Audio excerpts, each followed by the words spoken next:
Steiner Sports is a proud supporter of the Mariano Rivera Foundation, and tonight would like to present a check for $250,000 to the Mariano Rivera Foundation. And here to accept the check is number 42, Mariano Rivera.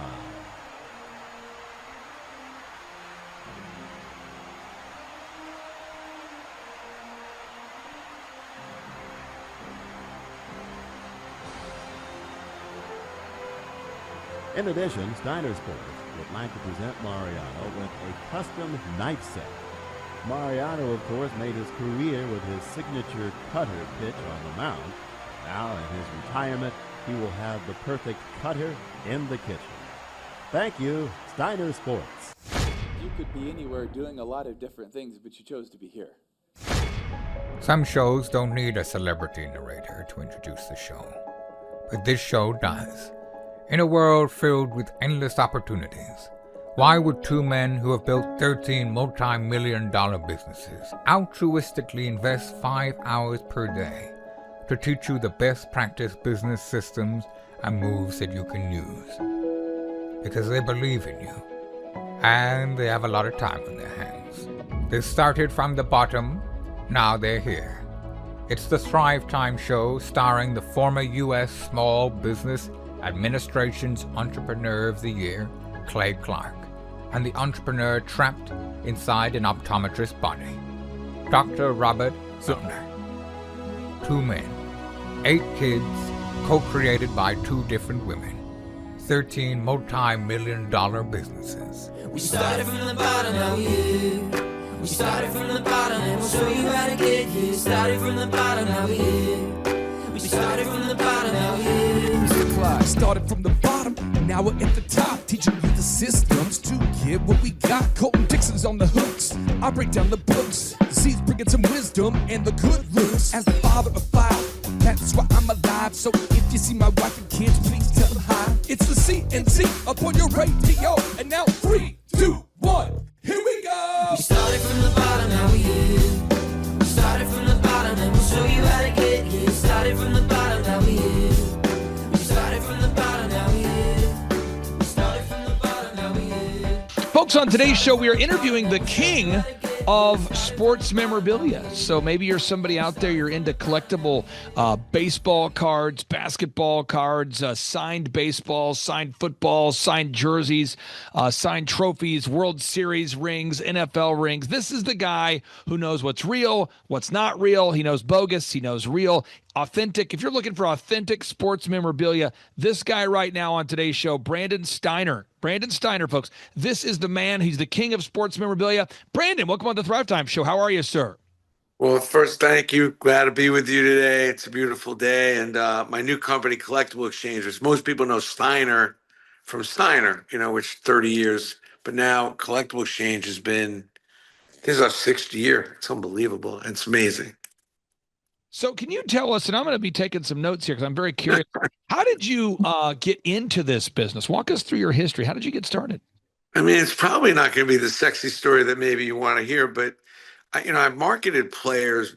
That was kind of my thing in the late 80s, 90s, and that was still not the most popular thing, by the way, as it is now where celebrity marketing is so big. And I wasn't really making that much money on it. And in 1991, I did like 2,000 appearances in a year, and I'd really barely made any money because most of those appearances are $2,000, $2,500. I remember booking Magic Johnson back then. It was $5,000 to book Magic Johnson for an appearance, just to give everybody kind of a little context. So I realized that when I did these appearances that people really wanted to get some stuff autographed, and I would bring some things for the players to sign. They love that stuff as much as they love the player being there. So I started a little collectible business because there's a lot of fake stuff out there and people weren't sure. And people knew that I had a great relationship with hundreds of players. I was known for that. I was known I had these Rolodexes. That's the thing with the business cards. I had these huge Rolodexes and I had hundreds of players. Well, it was back then, if you had their phone number, that meant you had their home number. And those were not easy to get. Now everybody's got Instagram, cell, text, everything. But back then, if you didn't have the person's home phone number, you couldn't get a hold of that celebrity. So that's how I started. I took $10,000 out of the bank, and I would get a bunch of raw product and buy a bunch of stuff. Because I was always a collector. And then when I did these appearances, I would bring collectibles with me that the client would be able to get and purchase on top of the appearance. And that's what really kicked off Steiner. What year did you get started in the sports memorabilia business, roughly? It was really in the 94, 93, 94. My first player really was Phil Rizzuto, who I represented at the time. We got into the Hall of Fame. And then Mark Messier won the Stanley Cup. Those are like two cornerstones that I had. And I really got going on hockey collectibles because no one was doing that. And I thought there was a very loyal group of people that loved their players. And I think they would love to get a stick or a puck signed by their favorite player.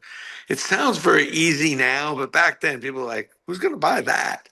It wasn't like a no-brainer. It's amazing how I sit here and we could talk about collectibles and people know what I'm talking about.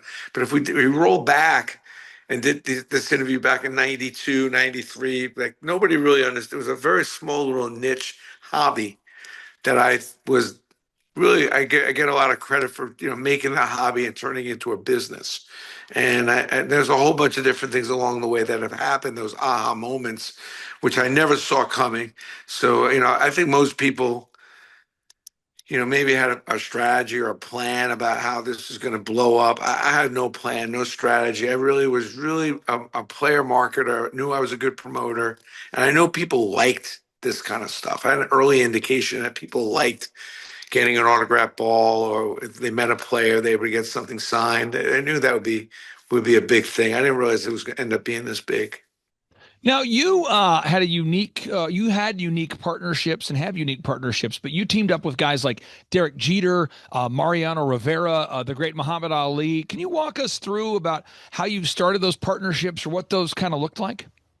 I mean, it's the same way I start every relationship, which is, I'm trying to figure out what I can give, what I could do for those talent, what can I do for those players. Back in the day, LT was his restaurant, and I helped him with his restaurant marketing, promoting, and exchange. He would, get into the collectible thing with me and sign autographs, do appearances. With Jeter, it was his foundation. It was a big issue to him, and helping him with that enabled me to have a relationship with him and a partnership with him. The Yankees, that was probably one of my bigger partnerships, was about putting together something that would keep the fans safe. They felt that a lot of things were leaving the clubhouse and a lot of fake stuff out there, and they wanted to make sure that all these great players that were suiting up in pinstripes, people weren't going to get fakes. And so we put an authentication program around, and that ended up being a big authentication program for Major League Baseball as well, where they have independent authenticators at every game to make sure that everything you get at a baseball game, from the clubhouse, the game used balls, the bases, are all real. So authentication is a very big issue. One of the reasons why my name still withstands the test of time is because I put a really serious authentication program into play. The Steiner seal meant it was real. Now it's CollectibleXchange. We have a very serious authentication program, and we make sure that everything gets put up on our site has that authentication. The difference with CollectibleXchange now is that people bring me their stuff. So I have more stuff than I've ever had on any website, because the amount of stuff out there is incredible. And people are bringing me hundreds and hundreds of their items, but they don't really know how to sell it or what they're worth. And I'm able to help them do that. I'm going to pull up the website here real quick so people can. It's crazy. I mean, your website. Let me pull this up real quick here. So this is collectiblexchange.com. So walk us through, how does Collectible Exchange work, and how is it different from maybe other people in the space? Well, you still see some of the partnerships like Michigan, Live Golf, XFL, Savannah Bananas. I'm still doing partnerships with leagues and teams, and I'm very proud of that. It's a concept that I started back in 2004. But on the exchange, when you start clicking on looking at the items, those are all on consignment.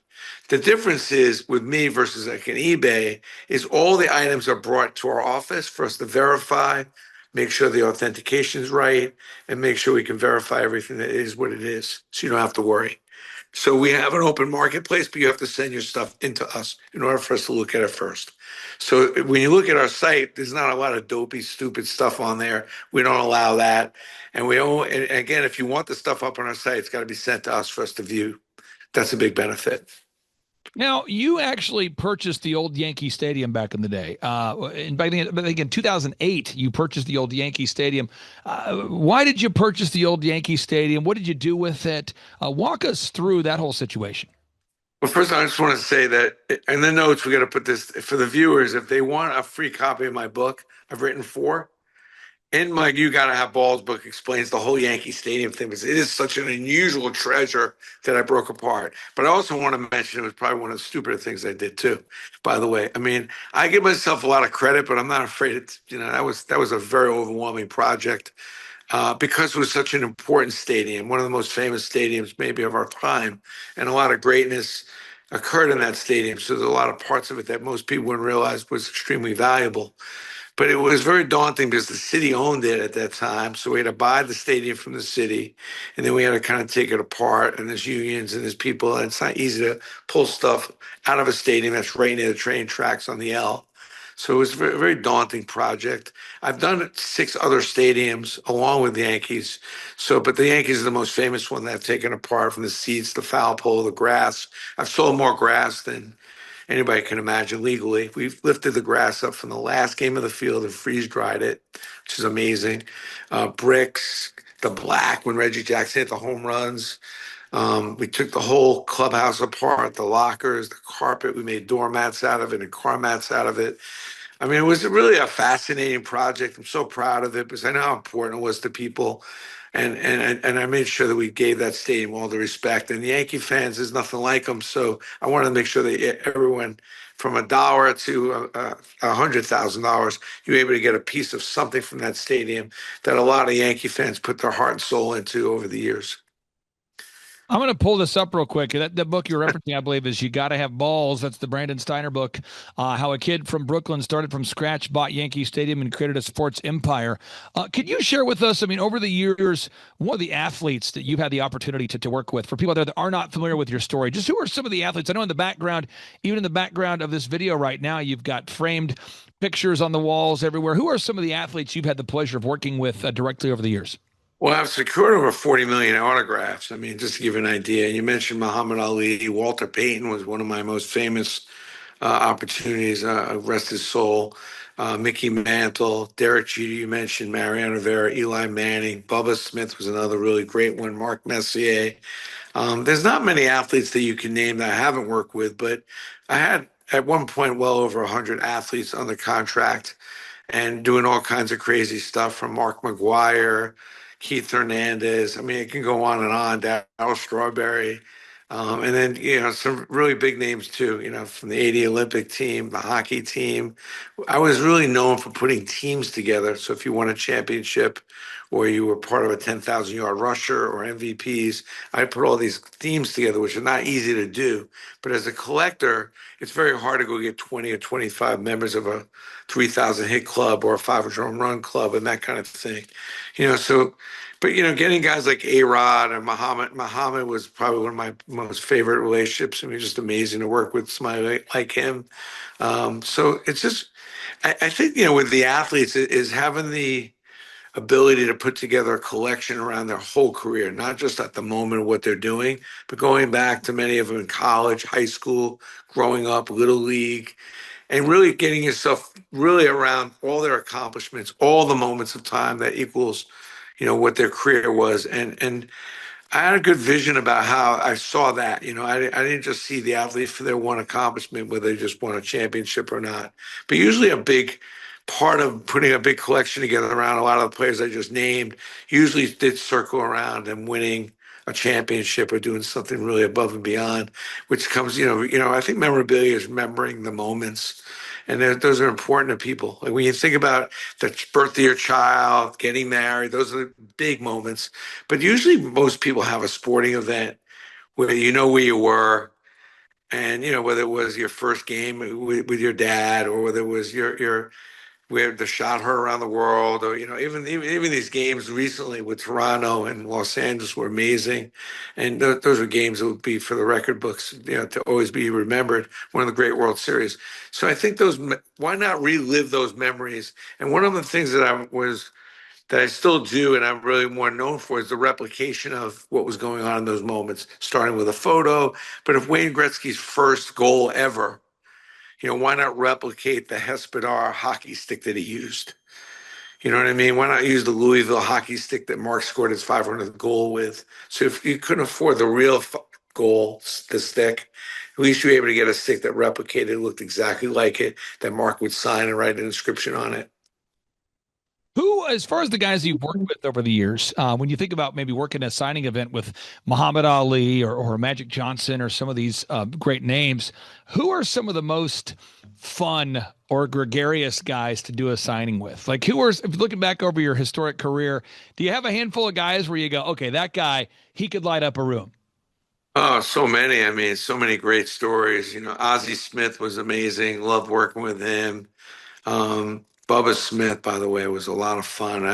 Lou Holtz was, you had to take out, you made me laugh when you said, I'm going to take out a pencil and paper and write down some notes, because like Lou Holtz, when you sat with Lou, coach was, you had to start writing what was coming out of his mouth was, everything was gold. I mean, highly motivational. Rudy, I think of Rudy and Lou Holtz, the same, Notre Dame guys. A lot of fun with Lawrence Taylor. You never know which way it was going to go with Lawrence and what kind of mood he was in, and some of the insanity that went with him. David Cohn was a lot of fun back in the '90s. He would like to sign late at night, and a lot of crazy things would happen when he would come in. Like, everybody is different when they want to sign and the way they sign. Jeter was extremely. He wanted to know exactly what he was signing, how long he was going to be signing for.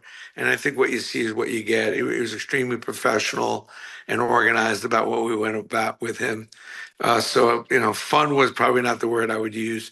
Muhammad was, my earlier days with Muhammad, you were able to sit down and he'd be able to story tell and be able to kind of talk about things that happened in certain fights or right around that. And it just, you couldn't get enough of it. For me, that was fun, But Pedro Martinez, I remember when he came and after he won the first World Series with the Red Sox, we had to have an open buffet there for 24 hours, and he was coming throughout the night to sign. We had 6,000 items from the sign after the Red Sox won the World Series, beating the Yankees in 2004. That nightmare for Yankee fans. I'm sorry to bring it up, but it's true. But that was a lot of fun. The Red Sox guys were a lot of fun. Kevin Millar was a hoot, great storyteller, and he was great. I mean, couldn't Nick Swisher, great signer, a lot of fun. I mean, just so many great stories, so many great moments. I always love when I got to do signs with Jim Brown, by the way. And it was never fun, but it was serious. It was always something, not non-sports related, that we had to dig into and get into. It was amazing. What's been the biggest challenge throughout your career as technology has changed? You've been one of the leaders in authenticating signed items. What's been the biggest challenge that you've been facing with your career, your industry over the past, let's say, 5 or 10 years? Well, that's a good question, and thanks for asking it, because I think leadership is the number one challenge we have in our industry. It's an easy entry point. I love that because I see so many young kids getting into the business, collecting cards and collectibles, and it's really a blessing, to be able to expand the business, expand the industry. But the leadership is unregulated, and a lot of people take advantage and are doing things because the market is really up. I see card companies manipulating, kids that don't know better and think they're getting something really, really cool, but it's not. It's never going to be. I don't like that. I never really pushed the collectibles and thinking that you're going to hit $1 million item by buying this collectible. I always thought that the collectibles I created and sold were going to maintain value because they were real and they were cool. But don't bet on sending a kid to college on it. But now there seems to be a lot of this overhype. And it's very challenging as you see people getting in and out of the business. They have no real commitment to the business and the industry and making sure it gets better and grows properly. It's a money grab. And it's always nerve-wracking for me because there's no regulation. There's not like a committee or a group or a federation that can oversee us. And to have the FBI have to come in and govern some of us. We've caught some people as of recently doing some fake autographs and stuff and duplicating things. It's really sad that we have that kind of problem because trust is such a big part of the business. As a matter of fact, it's everything. That makes sure that this stuff is real, it's authentic, and it is what we say it is. So I think that's the biggest challenge. I mean, and listen, these players are not getting any smaller. These names are getting bigger. They're getting paid more and more, more and more. Social media is blowing up sports bigger than it's ever been. And getting these players to commit to doing stuff, because I know that's what the fans want. My ultimate goal is getting the fans closer to these players, closer to the game. That's what I live for, the joy of seeing a kid and his dad, enjoying their first game and then getting to meet their idol after a game or that kind of thing, or getting something autographed and special. But it's getting harder and harder. These players are making a lot more money than they ever imagined. And getting them to commit to doing these deals is getting tricky.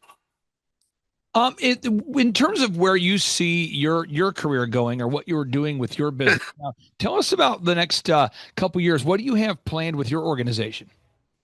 I have no idea. I always, people ask me that question often, and I know that I'm going to figure it out, but I have no idea what I'm doing. I don't know. I really stay close to what people need and what they want. It's been my key to success, is listening and figuring out what people want, and then trying to figure out how to deliver it in the best way that I can. And because I keep my head I really have my head on a pivot, on a swivel there. I'm not afraid to pivot. Sometimes it does get in the way of these 3 to 5 year plans. I'm getting a little older. I still love the business. I'm still enjoying the business. I'm enjoying what we're able to do and create. There's a lot of people that are struggling out there that have big collections and they don't know what to do with them. And the fact that I'm able to help these people sort out their collections, the fact that I'm able to give these people some direction so they don't get ripped off, I have a lot of joy in it. And I'm seeing so many cool things from all over the country now. I mean, the amount of collectability that's gone on in this country is incredible, because especially baby boomers are always saving everything. So there's a big transfer of wealth about to happen over the next 5 years. Some people say it's as much as $4 or $5 trillion of wealth from older people going to get transferred down. 70% of the wealth in this country is with people 60 years old and older. And we're not getting any younger, so we have to do something with this money. So, and same thing with the collectibles. You have to do something with it. I just was at a collection this afternoon. The guy had well over 3,000 items in his house, and he was almost 70 years old. Like, what are you going to do with this stuff? Your kids don't want it. And I'm sure I'm going to help him liquidate that collection. So it's been fun. I mean, my career, I just did a fourth book, The Ride-Alongs. So which is a lot of fun. I mean, I spent a year with the NYPD going on ride-alongs, over 15 of them, took a gang down. I mean, I'm just trying to do different things and having more fun. I think the college situation is incredibly crazy. So I've been digging into that. I mean, if you really want to know about your safety, regardless whether you live in a big city or small city, you definitely want to pick up this book. I mean, it's riveting what's going on in some of these cities around the country, and we have an issue, and we should all be concerned about how safe we are. But I've been having fun. I'm helping with a lot of colleges, figuring out, because now they become professional, so they're all struggling to get the money. All these kids want to get paid in college, so I've been helping a lot of the schools now.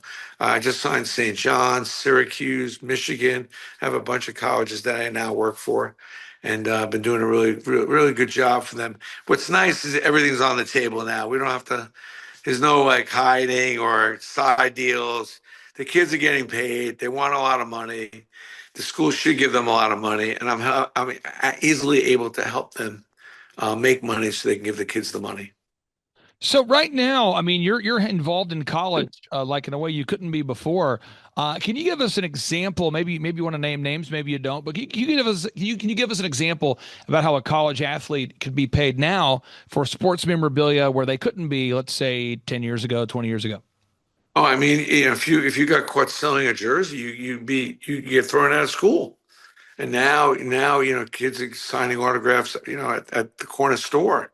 I mean, they're your average quarterback in NCAA for one of the top 50 schools in the NCAA Division One, a quarterback is making anywhere from $2 or $3 million to $10 million. I mean, that's insane. I mean, real money. If you're a starting player for a Power 5 school, you're making at least $500,000 to $1 million minimum. And many of those guys are making a lot more.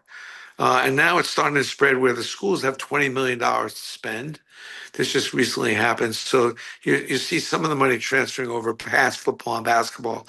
Your football and basketball are getting most of the money, but now we're seeing the women's sports, the women are getting money, and we're seeing some of the other schools, other sports and schools getting money, like lacrosse, fencing, all kinds of stuff. So the kids now, the first question they ask when they get a recruit is, how much money can you pay me? And it's real, and there's all kinds of very competitive environment to steal these kids away from schools. Because right now, the way the rules are, the kids can leave anytime they want. There's no red shirting, or you have to sit out a year when you decide to leave school. Final question I have here for you, and again, for anybody out there that wants to check out that website, it's CollectibleXchange.com. This year, he's the king of sports memorabilia, folks, the king of sports memorabilia, CollectibleXchange.com. That's the website, CollectibleXchange.com. And for anybody who wants to check out your book here, this is the new book, The Ride-Alongs, What I Learned About Policing, Crime, and the New York City Justice System. Brandon, I'm going to give you the final word. A lot of times you hop on great shows. Maybe a great host asks you a great question. Maybe a host like me forgets to ask you a great question, or maybe I don't have the mental capacity to ask you a great question. So I'm going to let you ask yourself the final question, or what's the question you want to be asked, sir? What's the message that you want to convey to all of our listeners out there that are taking notes? Well, two things. One, if you email me, if you could put my email in the show notes, Brandon Steiner, 1981, pick out one of the 4 books I've written. I'm happy to send it to you for free, number one, for watching the show. So please feel free to pick up one of those books if you want and email me, and you'll put the email in the show notes. The question I'd love you to ask is, like, what's the key? What's that email address? I want to make sure I don't screw this up. Brandon Steiner, 1981 at gmail.com. Oh, wow. I'm putting that on the show notes right now, folks. Brandon Steiner, 1981 at gmail.com. Sorry to interrupt you, sir. Back to you. No, that's okay. I think the one question is, I think one of the key things to having success and lead you to extraordinary is, you need to stay curious. No matter how good you think you are, check your level and your volume on your curiosity, and then check your volume on your empathy. Because empathy, what I really mean to say is, if you can increase your common sense, because empathy is putting yourself in a common person's shoes, in someone else's shoes. If you can put yourself in someone else's shoes, increase your common sense and curiosity, then you're on your way to being a lot more of a happier person as far as business is concerned. And most importantly, you're on your way to finding your way to the corner office in your company. Curiosity and empathy is always the 2 strongest characteristics you can have. And I feel like those are my best 2 traits. I'm a curious cat, and I like to put myself in other people's shoes, especially my lead line always is, how can I help you? Not what can I get, but what can I give? Brandon, thank you so much for your time. I really do appreciate you so much. You are the king of sports memorabilia. I'm going to send this show to my good friend Andrew Sorcini, who's obsessed with sports memorabilia. So I'm sending this show right now. Andrew is one of the leaders in the precious metals space, but he started out in the sports memorabilia world. He loves sports memorabilia. So I'm sending this show to Andrew Sorcini as soon as we hop off. Thank you so much, sir. I really do appreciate you. Thank you. Keep in touch. There's over several 100,000 items on Collectible Exchange. It won't be lost. Have a great day. Thank you. Take care. Bye-bye. That's right. Here's Darryl warming up their third pitcher. Well hit to left center field.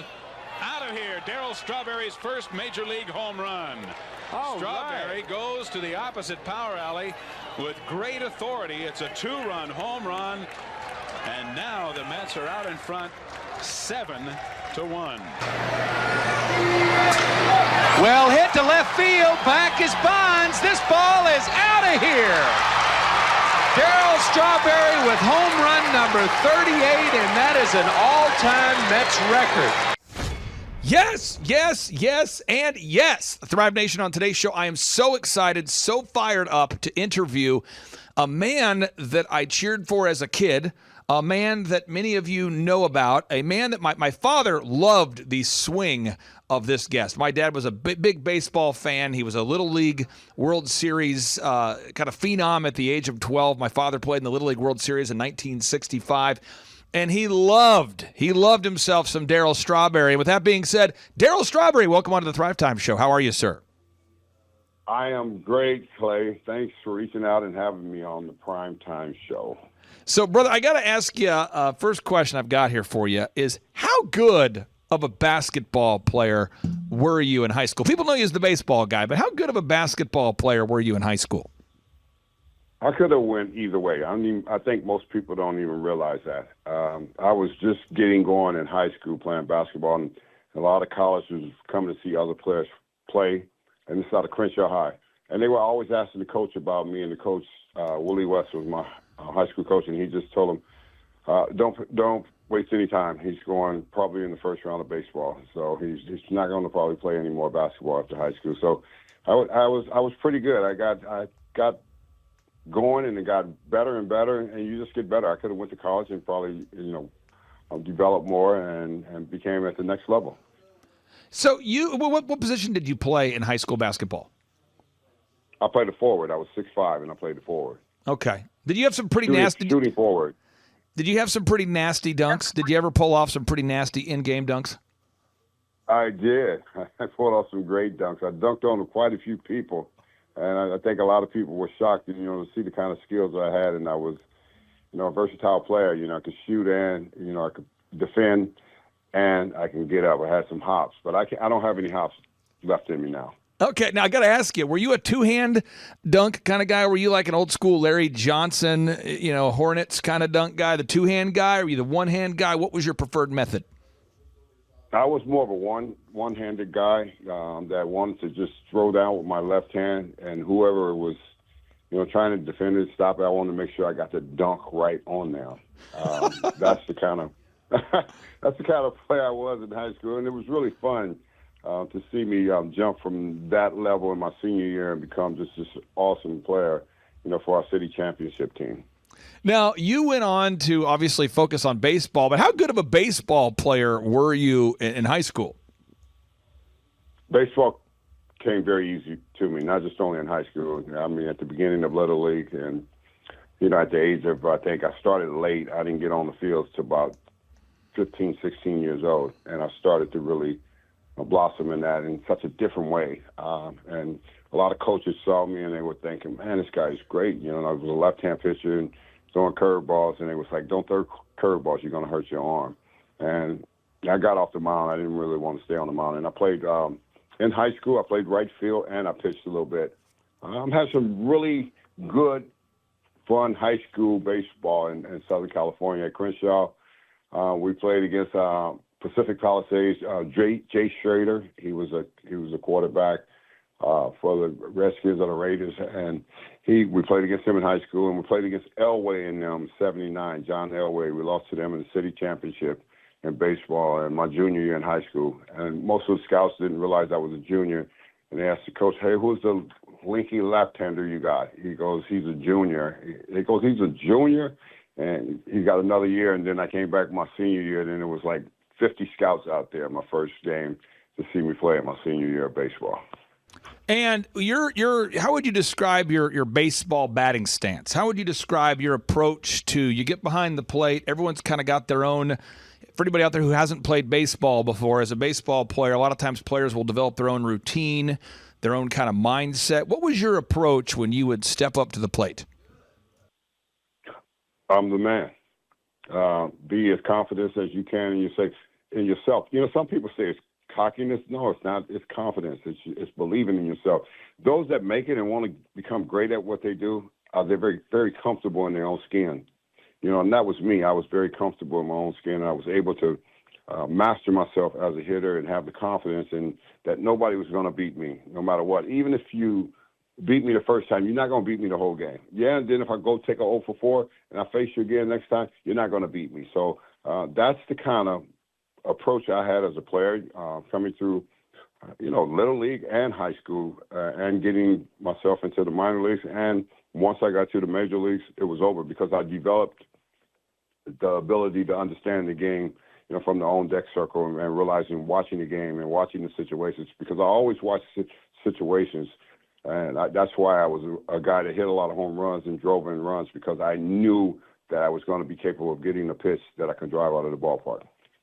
So baseball was your thing. You're doing well from the outside. People look at you that if they look at the veneer or the epidermis or the surface level. I mean, you're a star athlete. You got the world. What's going on at home at this point? I mean, could you describe your family situation growing up? Were your mom and dad both home by 5 o'clock? Were your mom and dad there for dinner every night? What was the home situation like behind the scenes? Well, basically, I was raised by my wonderful mother, Ruby Jules Strawberry. She raised 5 of us by herself. My dad was a raging alcoholic. He came home for the last time when I was about 14, pulled out a shotgun, drunk again, said he was going to kill the whole family. Me and my brothers went into action.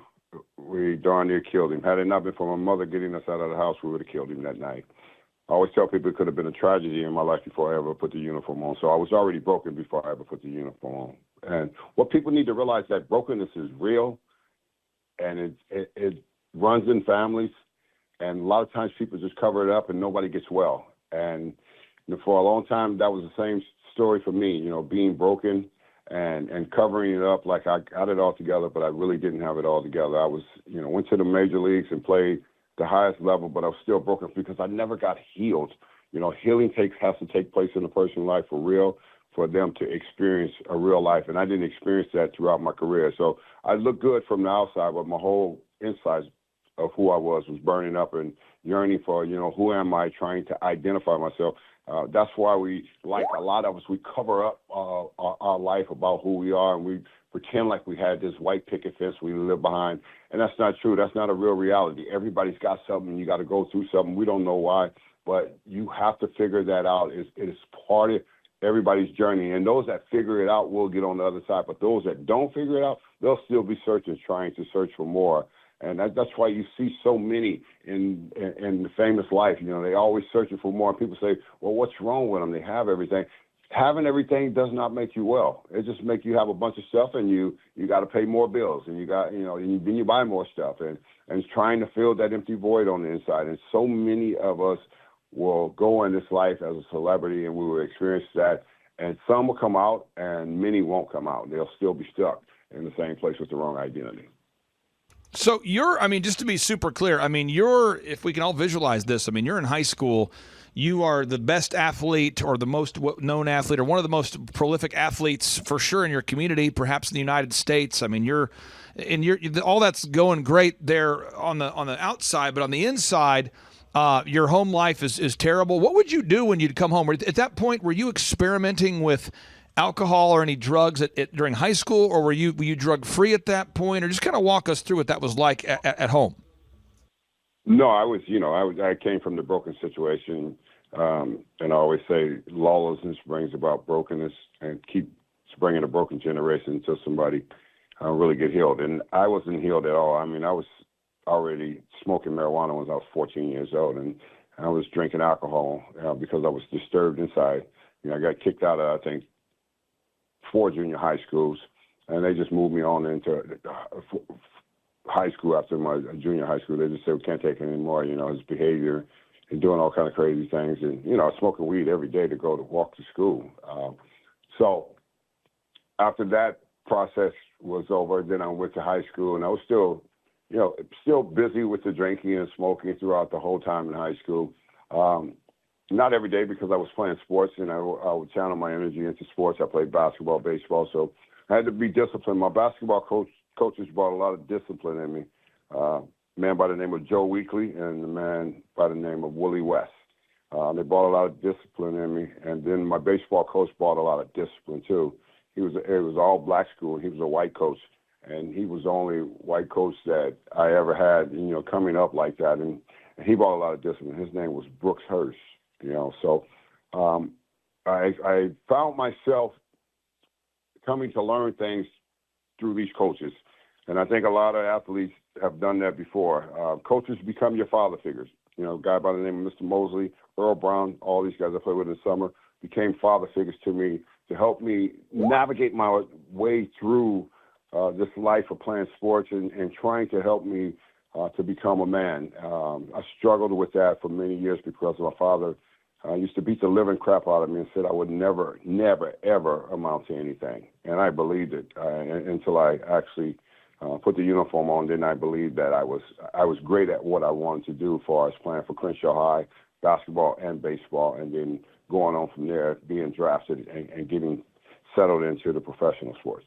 Now, baseball, it's a unique journey, baseball, different from other sports in that for some reason in baseball, if you're a very good baseball player, a lot of baseball players get drafted right out of high school. Now, the NBA, that's become more common, but for baseball, I mean, that's kind of the way it's been for a long time. So what was that path like from high school into eventually playing in the major leagues? What was that timeline like? Well, that was a great in-between, Clay. It was leaving high school at the age of 18 and being drafted number 1, signing with the Mets. On my way to rookie ball, my first stop would be coming from South Central L.A. to Kingsport, Tennessee. Now, you can imagine that's a culture shock right there. You're coming from where I came from. It's in the middle of nowhere to Kingsport, Tennessee. But it was a great experience for me, and I had a great manager in my rookie year, Chuck Hiller, who helped me get through that situation of being away from home and learning what baseball was going to really be all about at this point in time. Excuse me.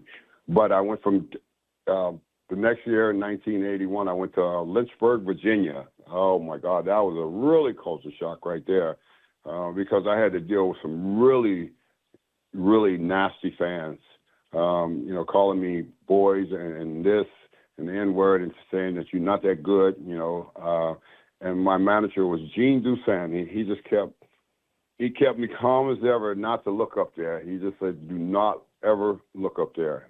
He says they're ignorant.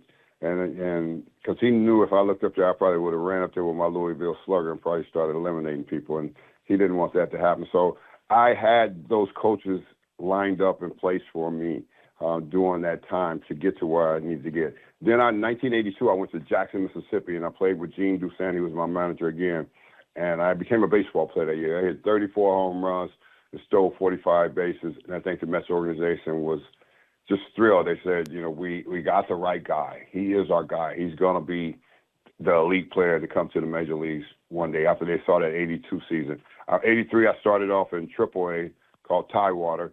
I stayed there a month, and then I was called up to the big leagues. Now, hear me out. I get to the big leagues at the age of 21, and I'm playing and I'm struggling. And I'm supposed to be at the ballpark early. My hitting coach is Jim Fry.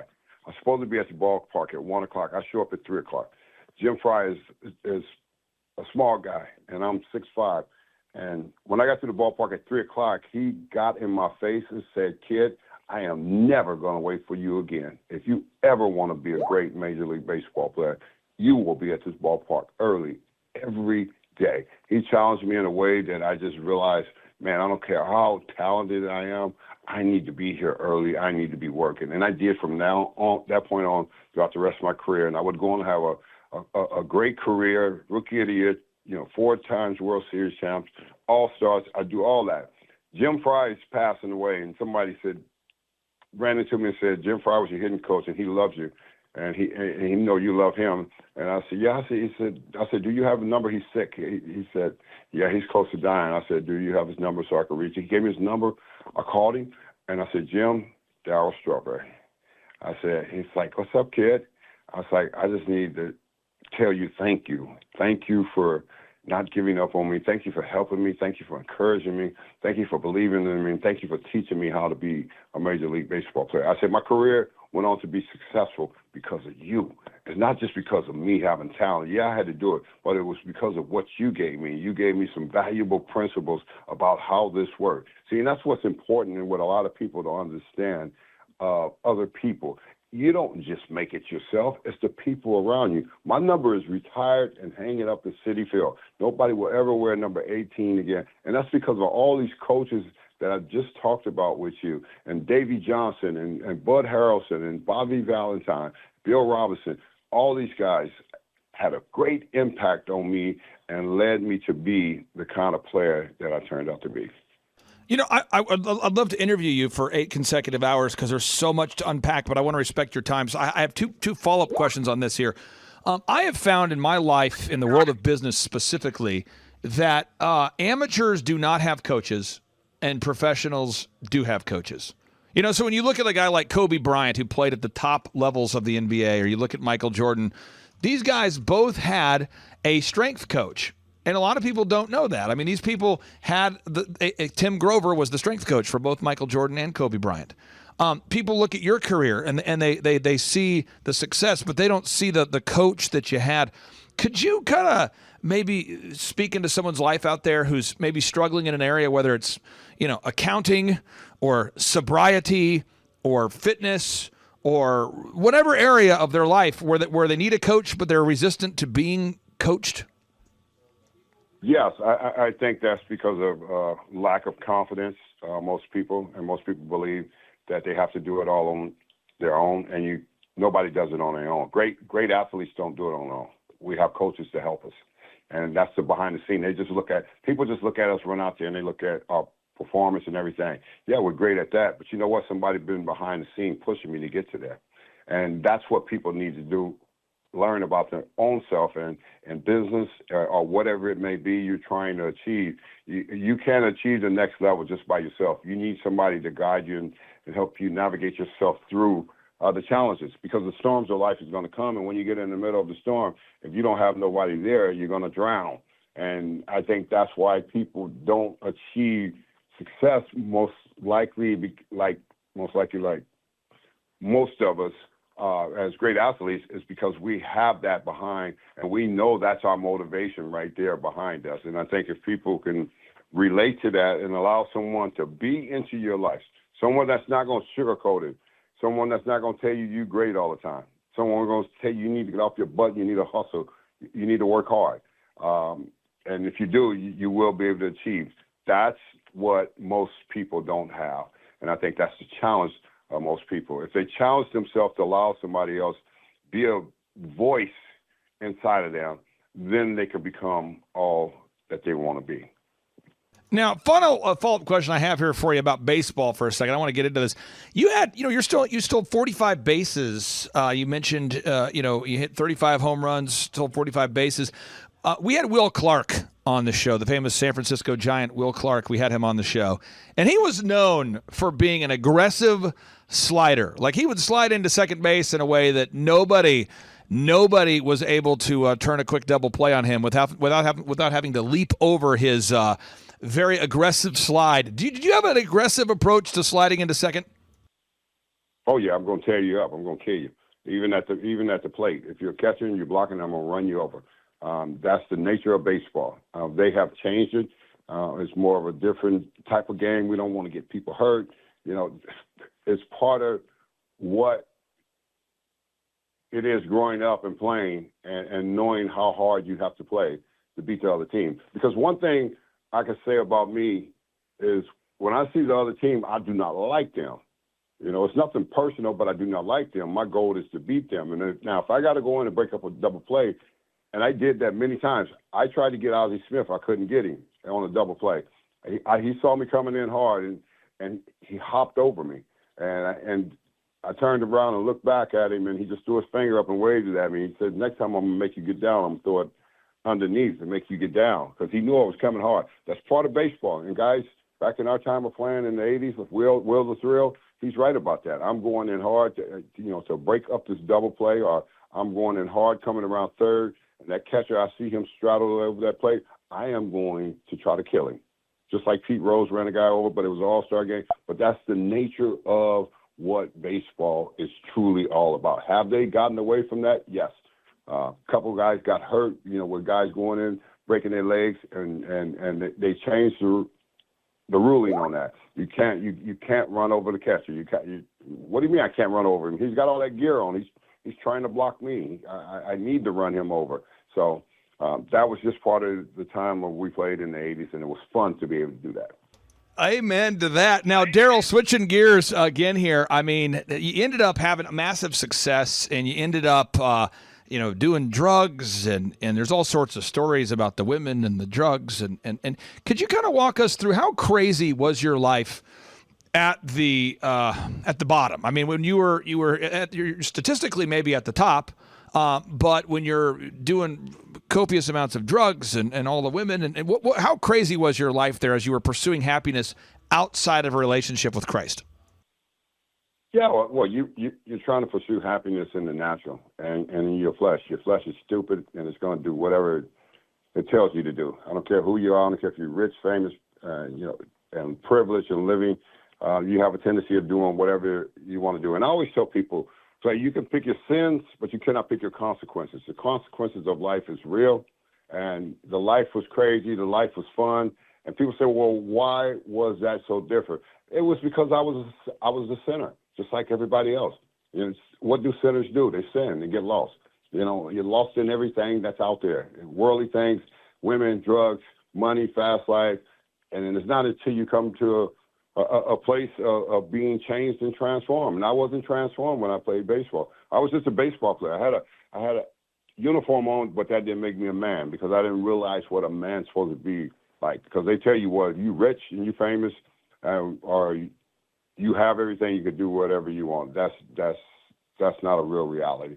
I think they filter you through all that and make you believe all that. And when you do, you see it and you get there. And you've been to the top of the mountain like I was. I was at the top of the mountain, but nobody was home because everybody is so-called friends only when you're at the top of the mountain. So that's when you realize nobody's home, because when you come off of that top of the mountain and you're no longer there, everybody's gone, everybody's scattered. So I learned the lesson. I got a chance to see that clear. I didn't learn it by myself. I learned it through people, my mother praying for me. She's the joy of my life, and my wife Tracy, who was pulling me out of dope houses when I was shooting dope and smoking crack in South Florida. And she was banging on doors and pulling me out of places saying, God's got a plan for you. And I says, why don't you let God just leave me here and just let me die? She says, you're just not that lucky. And God used her to snatch me out. I was $3 million in debt, didn't have a driver's license, and I was insane. And God used her to lead me back to the cross, back into church, and I would get rescued and redeemed and restored. So it doesn't matter what you do.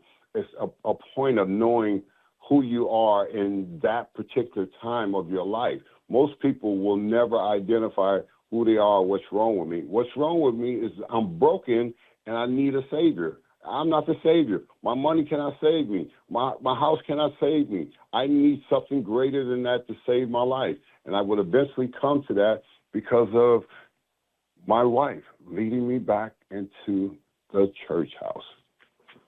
Now, Daryl, I want to not want to celebrate this, but I just want to give it context because there's somebody out there listening to today's show that is an automotive repair guy. There's a plumber listening right now. There's a dentist. There's a doctor. There's somebody out there who has an occupation, but they are an active drug user. They're kind of like a closet drug user. There's someone who does drugs when no one else is around, right? They're kind of hiding it and they're dealing with it and they're kind of trying to.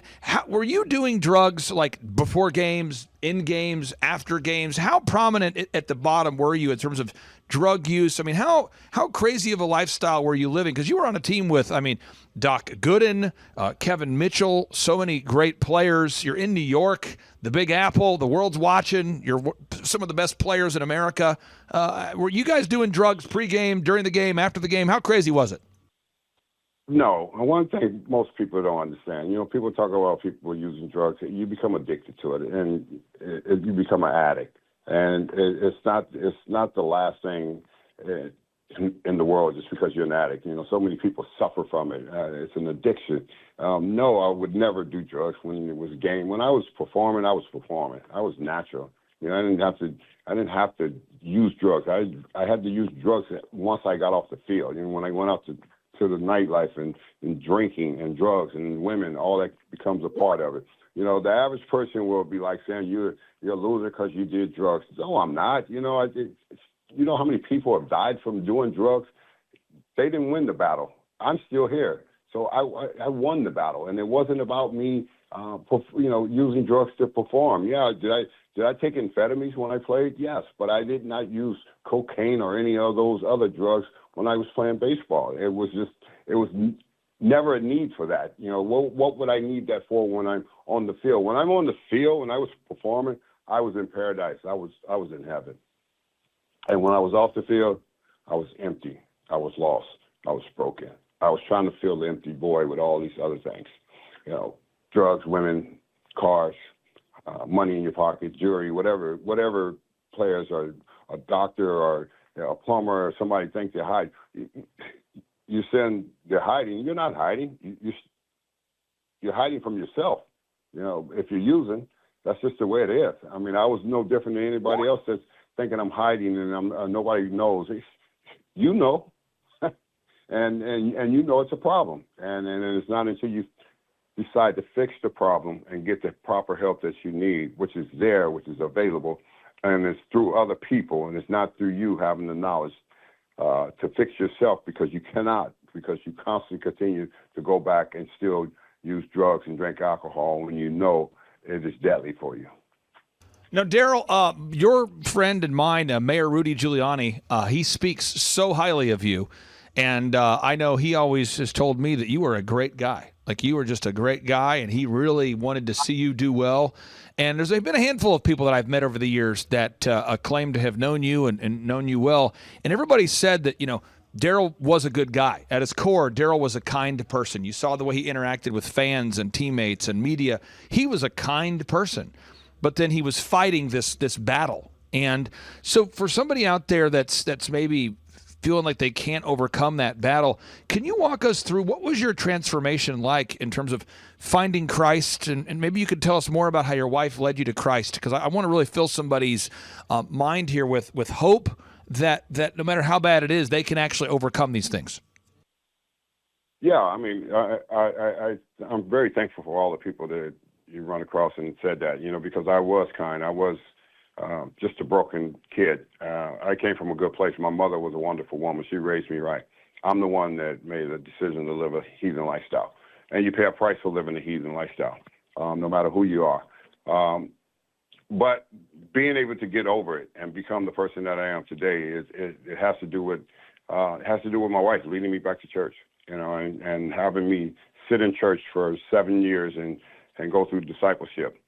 A lot of people don't believe that God can change you. Well, God is always in the business of changing folks. He's done it so many times. He was doing it back then when he turned Saul into the Apostle Paul.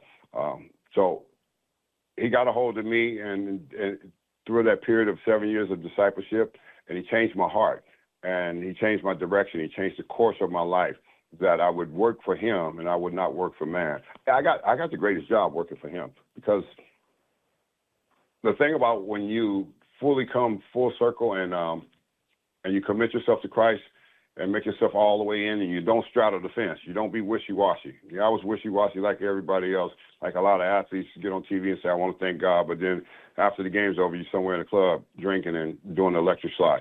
That's not following God. Following God is a commitment of coming from out of the worldly things, and that's what happened to me with my wife and when I got in church, and I sat those 7 years, and I had to learn who God is.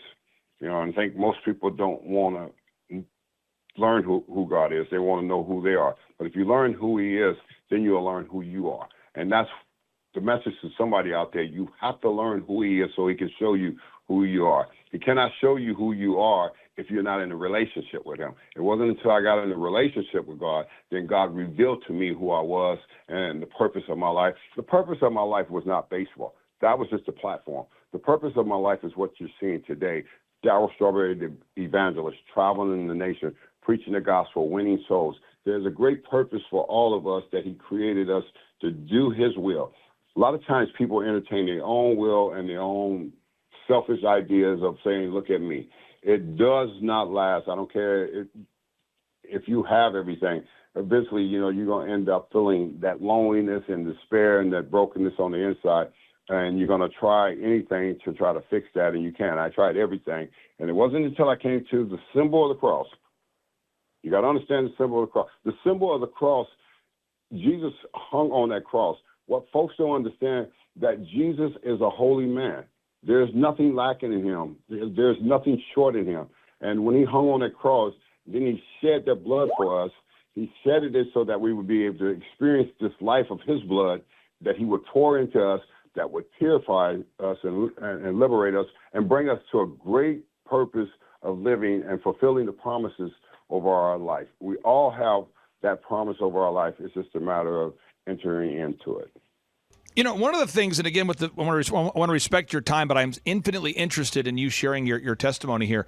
One of the things that let me know that you were the real deal is you came to Pastor Jackson Lawmire's church, and he is a man who is obsessed with leading people to Christ.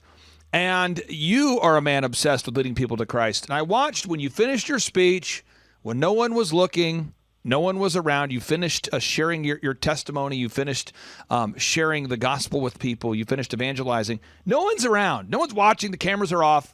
And you are shaking the hands of everybody. You're shaking their hands. But before that, you asked anybody if they needed prayer, if they wanted to come up, and you would pray specifically and directly with them. And this flies in the face of conventional wisdom so much. There's, I'm not attacking celebrity pastors, but there's a lot of celebrity pastors that kind of hide behind the velvet rope, and as soon as they finish speaking, they get up and leave. And maybe there's a place to do that or a reason for that. But you sat there and you said, if anybody wants prayer, I want to pray for you right now. And I watched poor people, rich people, lost people, alcoholics, drug addicts. I watched people that are going through something, and they saw here Darryl Strawberry, Rookie of the Year, Major League Baseball great, household name, a guy who could pick up the phone today and call Will Clark, and he would answer. You could pick up the phone and call Mayor Rudy Giuliani, he would answer. A guy who has access to the best is saying, come here, and I want to pray for you. And you weren't hitting people up for money. It was just so awesome to see. Can I ask you, what are you thinking in that moment when you're asking everybody to come up and pray? What are you thinking at that moment? Because to me, it was very moving. Well, the first thing is I work for the Lord, and the gospel is free. Now, the gospel is not about getting paid. The gospel is not about entertaining people. The gospel is there to set people free. I know that. I'm an evangelist. That's what I've been called. My spirit and anointing that's inside of me is there to lead the people and lead them back to God so they can repent to God and ask God to help them so he can restore them. You're not going to get restored. You're not going to get restored by being a brand. I'm not a celebrity pastor. I'm not a celebrity preacher. I'm Darryl Strawberry. I'm born again. I've been redeemed. So God has used my platform to go catch the lost, go catch the hurting, bring them back home to him. Because all I got to do is bring them back home to him. It's not me that's doing it. What people don't understand, they're looking at me in the natural, but it's not me that is doing it. It's the supernatural underneath that, which is God himself. And that's what he does. He brings people back home so they will not be lost and spend eternal life in hell. He does not want one to spend eternal there. But God knows himself, but that is eternal if you do not come to him. And it's very simple. Listen, Clay, I tell people all the time, the Bible is a simple book for complicated people. Okay? The book is very simple once you surrender to God. But we're complicated people, so we want to change what's in it, and we want to add to it, and you cannot change and you cannot add to it. And that's why you have to read it for yourself and understand how simple it is. Yes, it's complicated at the beginning. You don't know it. Yes, because you haven't gotten the revelation of who Jesus is. It's not until you get that revelation, and that I have had that revelation a long time ago. I've been converted a long time ago. My eyes are clear. It's not about me. I'm not a brand. I'm about the souls that are out there.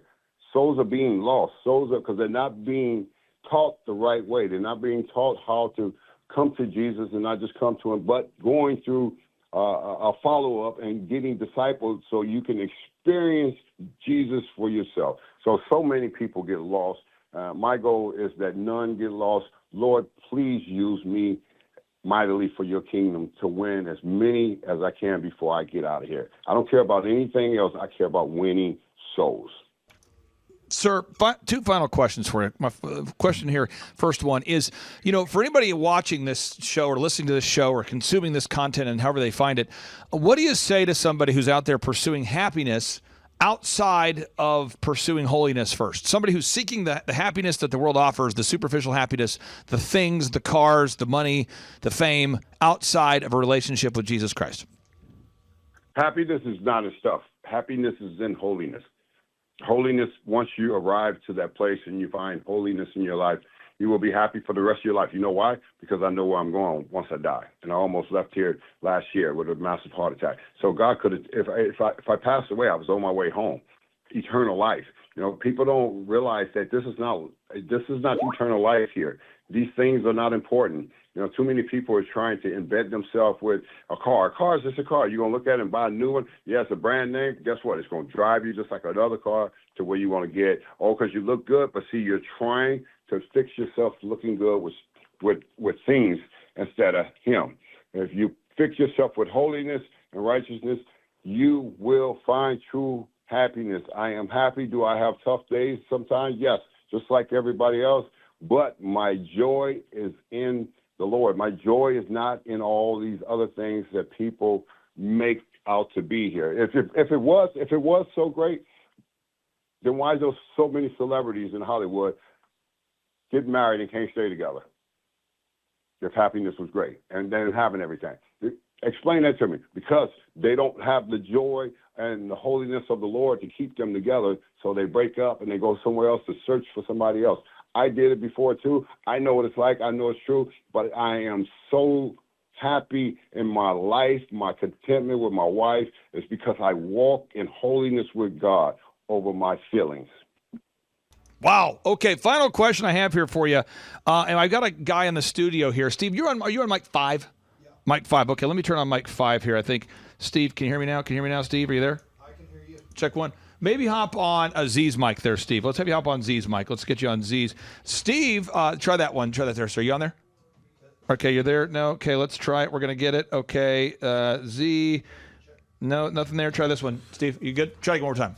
Check. There we go. Okay, Here we go. So Steve is in the studio, and Daryl, I did not plan this, but Steve Currington, he's a mortgage lender, and he has been sober for how many days, Steve? Oh, days. It's in years How many now. years? So it's 8 years this year. 8 years. 2016. And I've known Steve and of Steve for 2 decades. I'm sorry, 9 years this year. 9 years. Crazy. Yeah. And I've known Steve and of Steve. And Steve, people know you as the super successful guy. But you got sober 9 years ago, and you've become like a very, very different person and a dear friend of mine. And you just happened to be in the studio in the office walking by, and I'm like, oh, come on. Yeah. This is incredible. So I'm like, Daryl Strawberry's on here? Come on. So what question do you have as a guy who's recently, in the last decade, I mean, you've just turned away from alcohol and drugs. What question would you have for Daryl? Well, I don't know a lot of your faith history, but what I would want to ask is, like, how have you leaned on your faith to connect and support other players in the game during the highs and lows of their career? And have you been able to do that? Because I don't know if that was during your baseball career or if you found God later. But since then, how have you been able to lean on your faith to support those other players and maybe make a real difference in somebody's life that you played the game with?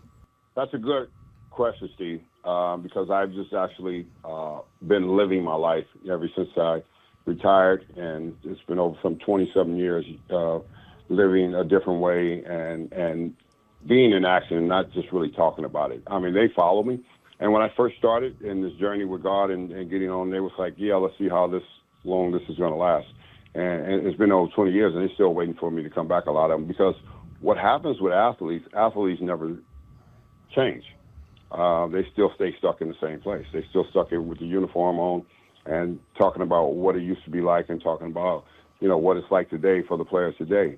I'm not stuck in that place anymore. Right. I'm in ministry. I live a new life. I'm on the road all the time.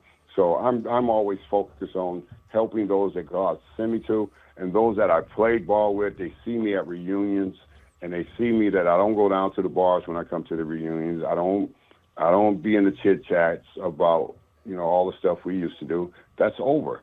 You got to get past all that, and I think a lot of times guys can't get past it. I've seen so many athletes in their career after playing, they're actually not been able to move forward. They're not going anywhere. They're pretty much stuck in the same mentality. I'm not that person.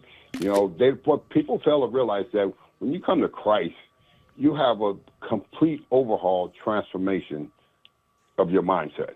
It's totally different. You live a different way, you act a different way, and you talk a different way. People don't understand, how can you do that? Well, I've been transformed. you know, and I can't, a lot of times you can't explain to guys that you played with because they don't have the belief system like you. And that's what I run across. You know, they most of them think, well, it's fake, he'll be back, you know, and back to what? And they're still waiting for me to come back. So I'm actually proud of the fact that I am a man of God, and that I've been rescued and been able to get on the other side of life and being able to help so many other people experience what I experienced. But most of the times, most athletes don't want this, you know, because you know why? It takes work to do this, and it takes change. It takes a commitment to do it, but it also takes a man to step up and say, you know what, I had some failures and I need to be well, and I need a savior in my life. Right on. Awesome. Daryl, I cannot tell you how much we appreciate every second you've invested in our audience today. Thank you for all you do. Is there a website that people can go to learn more about your ministry? There's somebody listening to today's show that would like to hire you to come speak to their church or come speak to their group, or they'd like to bring you in or maybe connect with your ministry. What's the best way for people to find the ministry work that you're doing there, sir? The best way is to find findingyourway.com is our ministry. And you can go to Daryl Strawberry 18 on Instagram, because I post a lot of things that I do, and it's most of it is my faith with God and walking with God to encourage people and help people grow. Findingyourway.com. That's the website, findingyourway.com. That's Daryl Strawberry. Sir, I appreciate you so much. Have a blessed and great rest of your day, sir. All right. You guys too, Clay. Thanks. Take care. Bye-bye. Bye. One of our accountants had said, you've got to meet this guy, Clay. So we ended up meeting with Clay, and he's helped us go from right before we opened the third location now to 6 locations. And so we've more than doubled our revenue. And these are ground up build gyms. And so it's not, the barrier for entry is pretty high. It's 20 plus staff at each location. So yeah, it's been a lot as far as running systems, checklists, workflows, who does what, when and how, training us on that. Clay's helped a ton. We would not be where we're at without him. So huge win. Charles, from an ROI perspective, if someone's going to look at it and go, return on investment, I pay you $1,700 a month.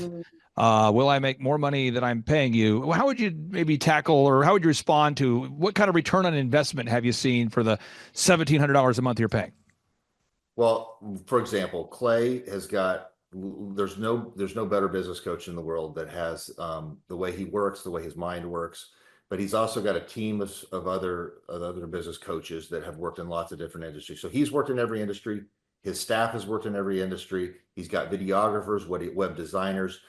I mean, just for the fact of like just the website alone is worth the $1,700. Just the ability to take any of their proven systems, whether that's a marketing thing or whether that's a staffing thing, like one thing done in the month pays for itself. And then to understand this, there's a part of where, you know, some week you may be like, well, you know what, I'm not getting a whole lot out of this call. But the bottom line is, it's like when you read the Bible, there's times you're just reading it and then you're like, you know what, and then you read it that one time and it's like God really speaks to your heart. And the whole truth is, it's like, there's no way that you can get that kind of value for $1,700 to have a whole team of coaches, graphic designers, web developers, anybody that has that type of knowledge, you know, in your back pocket. And then the whole thing is run your business with being somewhat conservative. Make sure you don't run it to the edge all the time. But by doing that, you have that skill set. You have those tools on your tool belt. Yep. And I just think it's just like the cost of doing business. Like just understand it. That's what I think.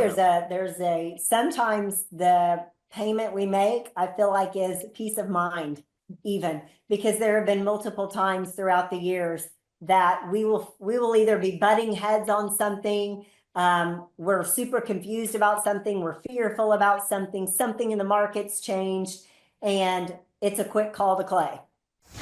Well, Thrive Nation, it's a very special occasion because a lot of times on the Thrivetime show, I get to interview people that I am friendly with or have an acquaintance with, that kind of thing. And I enjoy that. But it's really an honor whenever I get to interview someone who I consider to be a friend or people that I consider to be friends of our family. And it's awesome when we can celebrate a success story because it's a life-giving thing. And for somebody watching today's show, if you feel you need like a checkup from the neck up, if you feel stuck, if you feel like you don't have the resources to get started, but you have the resourcefulness, maybe today's show is the show you need to hear, because this is a couple. They started this business together. out of their house, and they've now grown it into a multi-million-dollar, super successful company. And I've had the opportunity to work with them in a consulting or coaching capacity over these past 5 or 6 years, and I am so excited to have them on today's show. And with that being said, Amber and Charles Cola, welcome on to the Thrivetime Show. Amber, how are you? Great. Thanks, Clay. It's awesome to be on here with you. Yes, we were excited. Okay, so I got to ask this real quick because people think you're a hologram.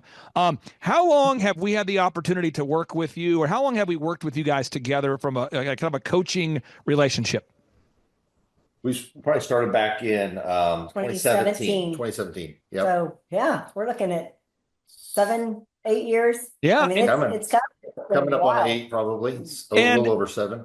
And from that time, I mean, you guys have experienced tremendous personal growth and business growth. I mean, could you, Charles, maybe talk about, I'm not looking for your specific financials, but could you maybe talk about maybe the size you guys have grown over these past 7 or 8 years at colofitness.com? Absolutely. Yeah. We started off, we were getting ready to open our 3rd location, and one of our accountants had said, you've got to meet this guy, Clay. So we ended up meeting with Clay, and he's helped us go from right before we opened the 3rd location now to 6 locations. And so we've more than doubled our revenue. And these are ground up build gyms. And so it's not, the barrier for entry is pretty high. It's 20 plus staff at each location. So yeah, it's been a lot as far as running systems, checklists, workflows, who does what, when, and how, training us on that. Clay's helped a ton. We would not be where we're at without him. So huge win.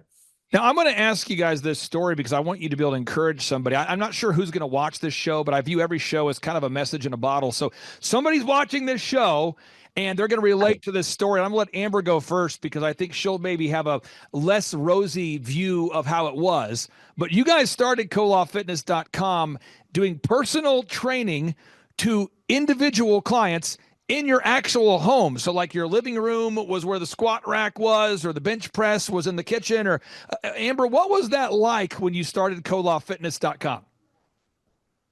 Well, I think when you're starting something like that, you don't see bigger picture. You're not thinking that far ahead. You're just kind of thinking you have to work, you have to survive, you've got to make money, you're doing what you love. And so with that, it was kind of more as a survival. And also, we couldn't afford furniture to go in our formal living room and formal dining room. And so we were kind of stuck in a situation where Charles needed a place to train and he had a full clientele. And so we just were, well, why don't we find like a big universal piece, stick it in the living room because it's just an empty room. And the dining room became more of the office. And so we bought a big universal piece and threw down some rubber flooring, ripped up the carpet, and put some big mirrors on the wall. And we just started doing what we needed to do at the time with I definitely did not think it was going to be in my house for a couple of years for sure. But yeah, a lot of it was fear of failure. I was like, I want to make sure that, I can provide for my family. And we were trying to every lead I had, I'd follow up with every client I trained, want to make sure that I gave them good results.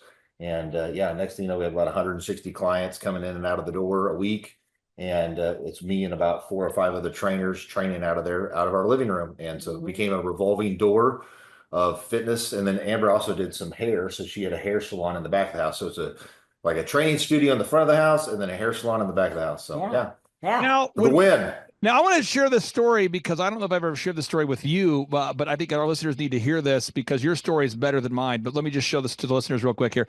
If we go to 111th and Memorial in Tulsa, Oklahoma, my wife and I, we were 20 years old-ish, and I remember I was so excited to be able to build our house. I remember telling my wife, honey, we can afford to build a house. We are going to build a house, a brand new house. She was so excited. I remember we were driving down Riverside. She was like, we're going to buy a house? And I go, yeah. She's like, we're going to build a house? I'm going, yeah, because we're young couple. We'd just been married a couple years. Right here at 111th and Memorial, I found a builder named Rob Brewer who did a phenomenal job. I would hire him again. And this is a true story. So I built this house from scratch. And so my neighbor comes by, Wendy, God bless her. I'm not going to mention her last name. Wendy comes by and she's like, hey, what are you doing? I go, what do you mean? Because I'm having like 40 couples a week that are walking up to my front door, hanging a right at my office. And there's, not kidding, there's probably 8 DJ vans in my backyard. And she's like, what are you doing? And I'm going, well, what do you mean what I do? She's like, this is a residential neighborhood. What are you doing? And I said, well, I'm running a business. She said, you can't run a business here. So I had back here in the backyard, no kidding, I had 8 different vans back there. And then neighbors kept asking me if I was running drugs. I mean, people were concerned because the first DJ would come to load up gear at 4 in the morning, and our last guy would come home at 3 in the morning. And it was just a wild thing. So I got to ask you with the gym, Amber, how early were people coming to work out, to do squats and bench press and cardio? What time were they showing up? How many people were showing up? Oh, yeah. So Charles he's relentless, and he'll fill any hour he can. And so he would start as early as 5 a.m. with his first client. And, sometimes it would last until about 10 o'clock at night. And so it was just a revolving door. And we always blocked out the middle of the afternoon at 2 o'clock every afternoon. And him and I, and as we added staff, we would all work out together. So it became this big, workout session together. It was awesome. And this is a real thing. Now, Amber, I'm not looking for anything super salacious, but I mean, did you ever have awkward situations? I mean, because you're sleeping there, you're living there. Do you guys ever have just like, I remember with the DJ business, my wife about once a week there for a while, she would come downstairs and one of my DJs would get, Clay, where's the bathroom? I'd say, right there. And they would walk into our master bedroom and I'm like, get out of there. That's my bedroom, you sicko. I mean, did you ever have just weird client interactions? Oh, yeah. Totally. Our kitchen became like the staff break room. And so all of a sudden I've got everybody's lunches in my fridge. And I remember one day a guy had went to get the barbecue sauce out of the fridge and just drops it.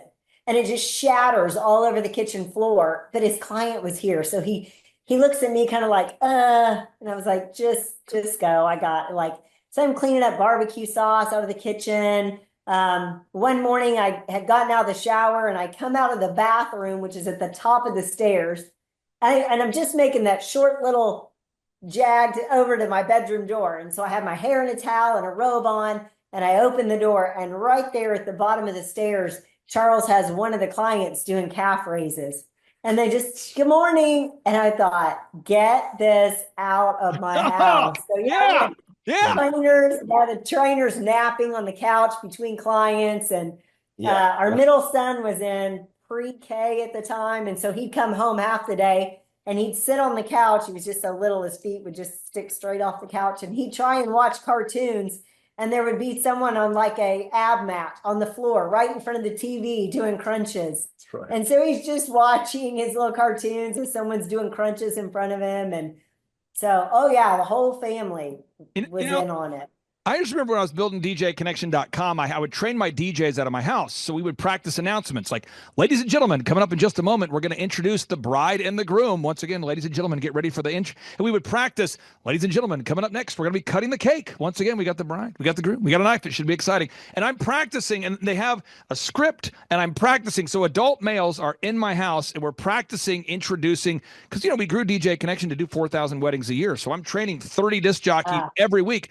So Havana, my oldest, who's now 20, she starts running around in the office going, ladies and gentlemen, coming up next, the cutting of the cake, because she had heard it so much. She's like, ladies and gentlemen, coming up next, the Soul Train line. She knew, because it was like, and I don't think if you're watching today's show and these stories, you can't relate to it. That's okay. But I'm just trying to make sure we're getting this idea. This is a real couple that I would now classify as a super success story, but they had to start somewhere. And it's not about resourcefulness. It's not about resources. It's about resourcefulness. Again, it's not about resources. It's about resourcefulness. Look at the backyard. I turned half my backyard into a concrete slab so that we could park all the vans back here. I mean, look at all the trees I planted to block the view. So now you look at Koloff Fitness and you go, wow, this is a super successful company. Wow, I want to be the next Koloff Fitness. Wow, these guys are really doing it. I want to be a CollectibleXchange.com. I'll get the website to pull up in just a second. And people always come to me and they say, Clay, what do I need to do? What's the most important thing? I just had a guy today, huge ministry, multi-million-dollar, massive ministry, called me and said, what's the one thing I can do to grow my ministry? And I said, buddy, I'm going to send you today's show. There are 14 things that we need to do and a lot of details on those 14. So we're going to go step by step on today's show. I'll go back and forth between Charles and Amber, and for sake of time, we'll just go back and forth rapid fire. So here we go. And Charles, by the way, you get 60 seconds on the clock for each answer. So here we go. Box number 1, you have to figure out your revenue goals. You just have to know your revenue goals. You have to know your revenue goals. What are your gross revenue goals? What are your weekly revenue goals? What are your annual revenue goals? You have to know your revenue goals. Charles, why do you have to know your revenue goals? Yes, you have to know your revenue goals so you know if you're going to be making money or not. And for us, we want to make sure that we're staying bankable, that we can open more locations. Our gyms are a ministry for us. We want to make sure that we continue to expand and making sure we got at least a 20% profit margin off of all of our expenses to income over expenses. And we know how many memberships we have to sell. We know how many clients that we have to service to hit those goals for our set overhead costs. And so you got to know how many units of items you have to sell every week, every day. And so we track that stuff. And for us, we have a lot of it's recurring revenue. But the whole point is we want to make sure that we have enough of the payable, viable buyers in the system to continue to grow. And you track this stuff. And so, we've got wonderful members of our team. We've got a young member of our team named Natalie who's learning all of this because she's, developing into a coach. And when you work with a new client, a lot of times the client's going to have a bias to focus on just marketing, just branding, but you have to know these numbers. Amber, anything else you want to talk about as far as the numbers? Because I know your husband is passionate about fitness and you are as well, but why do you have to focus on the numbers and not just marketing or not just branding or not just social media? Why do you have to focus on those numbers?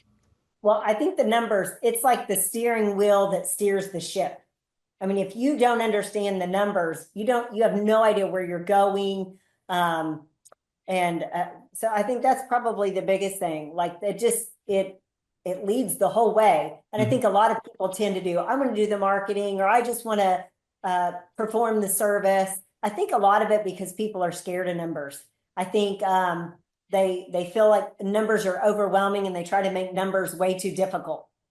So I think that's the biggest. This is such wisdom, folks. I'm telling you, if you're not familiar with colawfitness.com, go to their website. These guys give away a Bible. Every time they sell a new membership, they set aside a portion of the funds to give away a Bible to first-time members at their gym. It's it's a ministry, it's a business. It checks all those boxes. Let's move on to box number 3. Define the number of hours you're willing to work. Now, Amber, you happen to be married to a man who's willing to work every hour of the day if need be.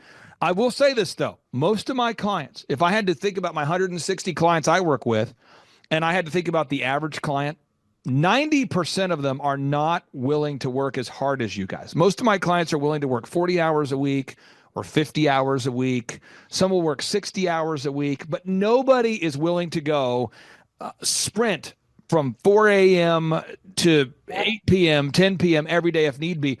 Your husband is willing to do that. Why is it important for you guys, Charles, to define the hours that you're going to work, the hours that you're not going to work, block out time for the family cruise, for the family trip? Why is that an important box there, Charles? Yeah. That way, my wife will stay married to me. And well, I'm like you. I like to just go. And then we take off and we go to church on Sunday. It's important for us for us to hold the Sunday as a Sabbath, as a day off. Other than that, I like to work. I like you talked about vacation, to vacate or to leave something. I love to work. I love to build the systems and build the documents and train staff, build the systems and so on. But we do have to make sure that once a quarter we try to look at taking time off. Right. Well, I would say the biggest thing that we always talk about in marriage, family, and work, expectations and boundaries. Those two things have to be very clear all the time. So as long as he understands what my expectations are and I need him to fulfill a husband role in addition to working, as long as he understands that these are my expectations and then these are my boundaries.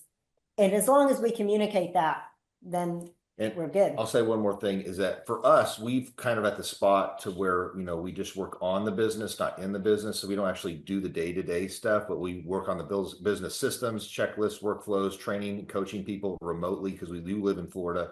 Our clubs are in the Midwest, Oklahoma, Texas, Missouri, and Kansas.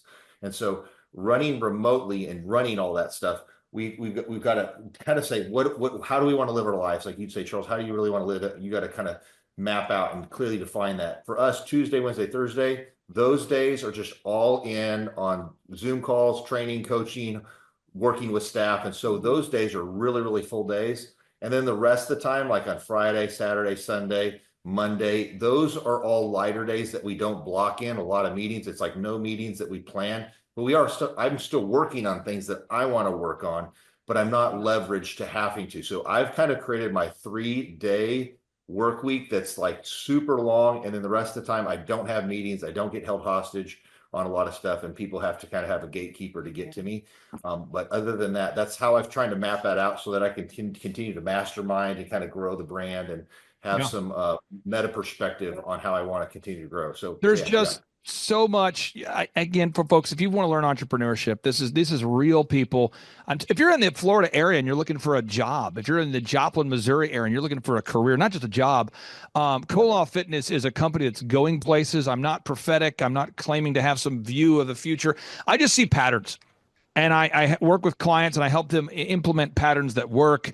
And I also know of the clients that'll work. Nothing works unless you work, right? So nothing will work unless you work. And I look at the Koloff family and I look at the fuel that you put into the business and the diligence that you bring. And I'm telling you, folks, this is a brand that's going somewhere. If you're looking for a career, check it out, kolofffitness.com. Box number 4 and 5, these kind of fit in together. Box number 4 is you have to determine your unique value proposition. That's a unique thing. What is it that makes you unique? What is it that separates you from the competition? If you're watching today's show, let's think about your website, your print piece, your auto wraps, your business cards. Let's think about everything about your business. Let's think about the sights, the sounds, the smell, the ambiance, the employees you have. What is it that makes you different from the competition?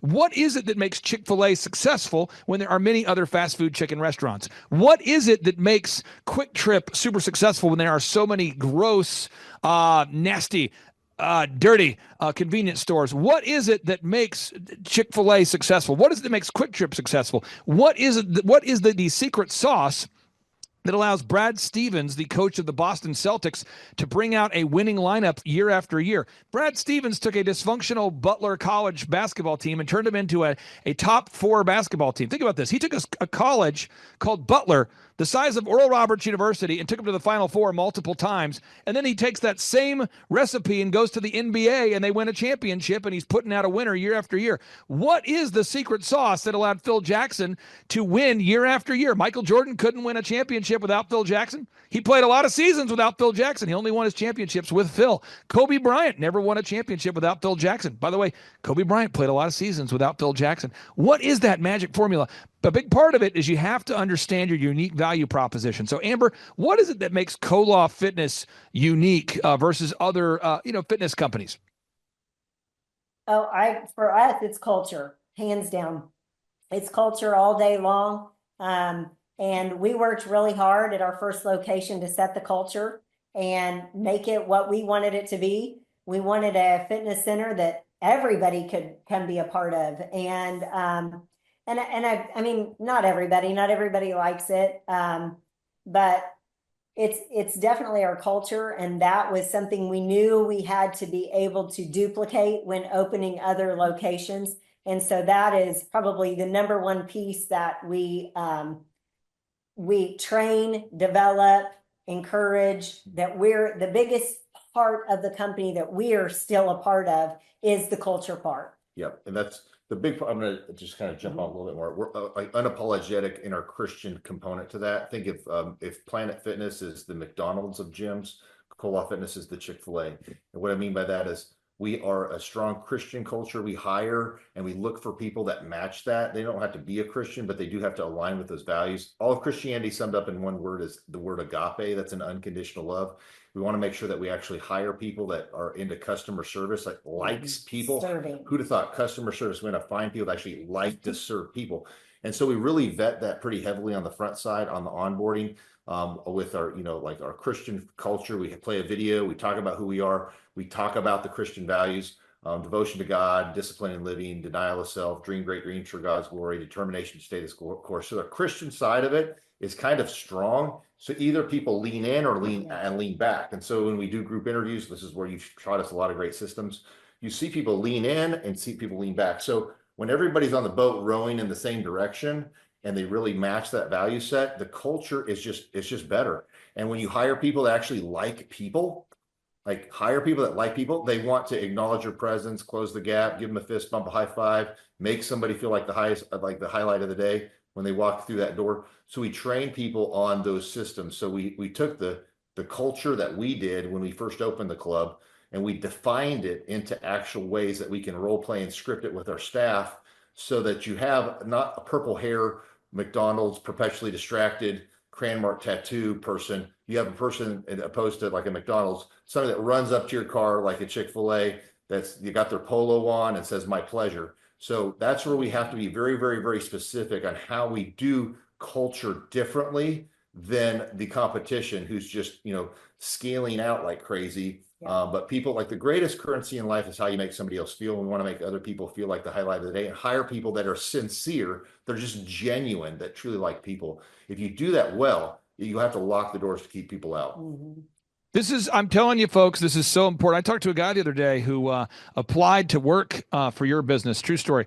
And he's kind of a gremlin. I know him because he didn't get hired by a friend of mine. And so a friend of mine's like, "Hey, I didn't hire this guy. He's kind of a gremlin." I said, "What do you mean gremlin?" He's like, "Yeah, he's just kind of a curmudgeon, kind of a negative guy, Debbie Downer." And, he's got a big background in fitness, though. And he's into fitness, and he played sports at a high level, and he'd love to come work for you, Clay. And I go, "Okay." And he's like, "Yeah, I guess he applied for the Co-Law guys a couple years ago, didn't get the job." And I'm going, interesting.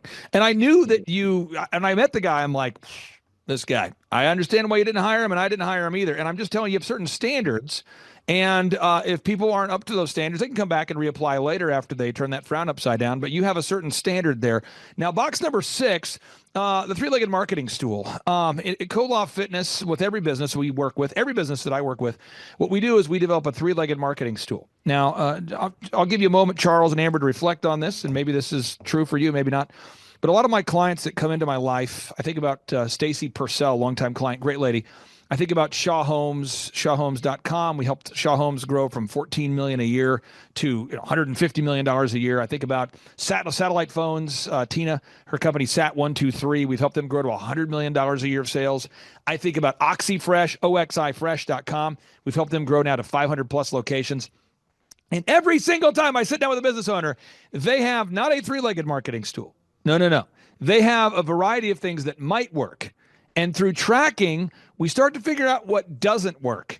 And so with Stacy Purcell, with her wonderful business, we found out that LinkedIn didn't work 100% of the time, thus saving her $8,000 a month by turning it off.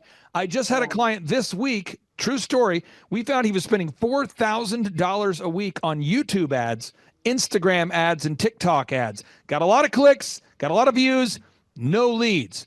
Another client, I'm just a stream of consciousness. Another client of mine, they were doing mailers, getting zero response. Another client of mine was doing billboards to the tune of $6,000 a month between all their locations. And as you look at the different businesses and you track, you can really, really become much more profitable by nailing down a three-legged marketing stool. Could you talk about that, Amber? Maybe the impact it's had or hasn't had, tracking the results, getting rid of what doesn't work and focusing on what does work? Yeah, well, I would say none of that is my part of the business. And I'm so thankful. I hate marketing, but what I would say to that is that has everything to do with, like we were talking about, your numbers and the tracking. So you're talking about tracking these things. That's my side, the financial side. And I want to know that when the money's going out, that return is coming back, right? And so, I do that side of it we talk about a marketing budget and watching that and holding true to that and watching those numbers and watching, the revenue that comes back from that marketing. So you may be able to talk more on the marketing. That's your. Yeah, no, absolutely. Well, we've tracked where they come from. Sometimes you do get clicks, or you do have, like, sometimes Facebook shows you're making, but it's really not getting people to walk through the door and convert people into members and convert people into higher ticket items. And so you really want to make sure that what you're spending money on is actually quantifying out into dollars. And so Clay's really been good with us to track that. We've done that for years. And so we can really kind of see in our industry, we market, in a 5-mile radius, really heavy. That's kind of our ideal and likely buyers within that 5-mile radius or a 12-minute drive time. We target those. We see what marketing works best.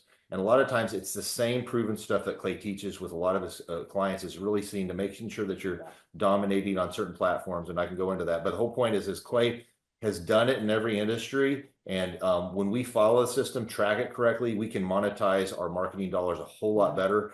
And so there's ways you want to get in front of your ideal and likely buyer. We make sure we got the right product offering in front of the right ideal and likely buyer. And the things that Clay's been doing with his clients over the last 7 years with us, it doesn't change much. There's a few little things that adjust, but it's a proven system, and that's what works. And we've done that. We've gone from 3 locations to 6, and we've more than doubled our revenue. Right. So it's been a huge win. Well, I think sometimes people want to market in a certain way because that's the cool thing to do. Like, I want to be on TikTok. Right. If TikTok doesn't pay me, if TikTok is not, if it's not paying my bills, I could care less. Yeah. I mean, I can watch TikTok on my off time, but I'm not going to put my marketing dollars into it just because that's what everybody else is doing. And I think another part of that is everybody has marketing advice for you. Everybody thinks they're some marketing guru, you know, because they see ads, and I don't think that's true either. Now, I'm going to ask you this, Charles, and I'm not ready for your answer yet. I got to mentally prepare myself for this, but you do not have the ability to not be honest here. Okay, so a guy called me here today, and I thought, man, I'm going to send this to him right away. Okay, guy reaches out to me. He's in the construction space. Okay, and he goes, "What would it?" This happens every day, by the way. But he says, "What would a relationship look like if I hired you guys as my coach? If I hired you, Clay, and your team, what does that look like?" And I said, "Well, we charge you $1,700 a month, so it's less money than hiring a minimum wage employee. That's what it is. We have a weekly meeting, and we follow a proven system." And anyway, and I said, there's accountability. There's so there's kind of 3 parts to it. One is we have a team that helps you get your photography, your video, your web, your search engine done for you, all those things. The second is we provide coaching down a proven path. And then the third is we have workshops every couple months so you can kind of get a tune-up. And I said, Mr. Client, Mr. Potential Client, who I've known forever, I said, Clay Stairs describes me as the ass man. And he's like, the ass man? Ooh. And I said, yeah, Clay Stairs, longtime client of mine. He's been a client of mine for like 15 years. He literally tells people that I'm his ass man. And they go, what? Right. He goes, Clay has helped me grow my company, claystairs.com. He's helped me get into political office. But he kind of is like an irritant who follows up on the same things every week until they get done. So I wanted to ask you, Charles, how would you describe what the coaching relationship looks like for somebody out there that's saying, what is it like to work with, specifically me and my team? Well, to shoot you straight, I mean, Clay's highest desire isn't always your comfort in that coaching. His highest desire is your continued development, that you do hit your goals for financial. And a good coach, think of a good coach. A good coach tells you what you need to hear, because he doesn't just care about the comfort in the room or the comfort of the conversation. He cares about your character development, your personal development, to becoming the better leader. And if you want to run a great company, you have to be a great leader. You have to be the avatar. You have to be the great person. And Clay has really pushed that in me.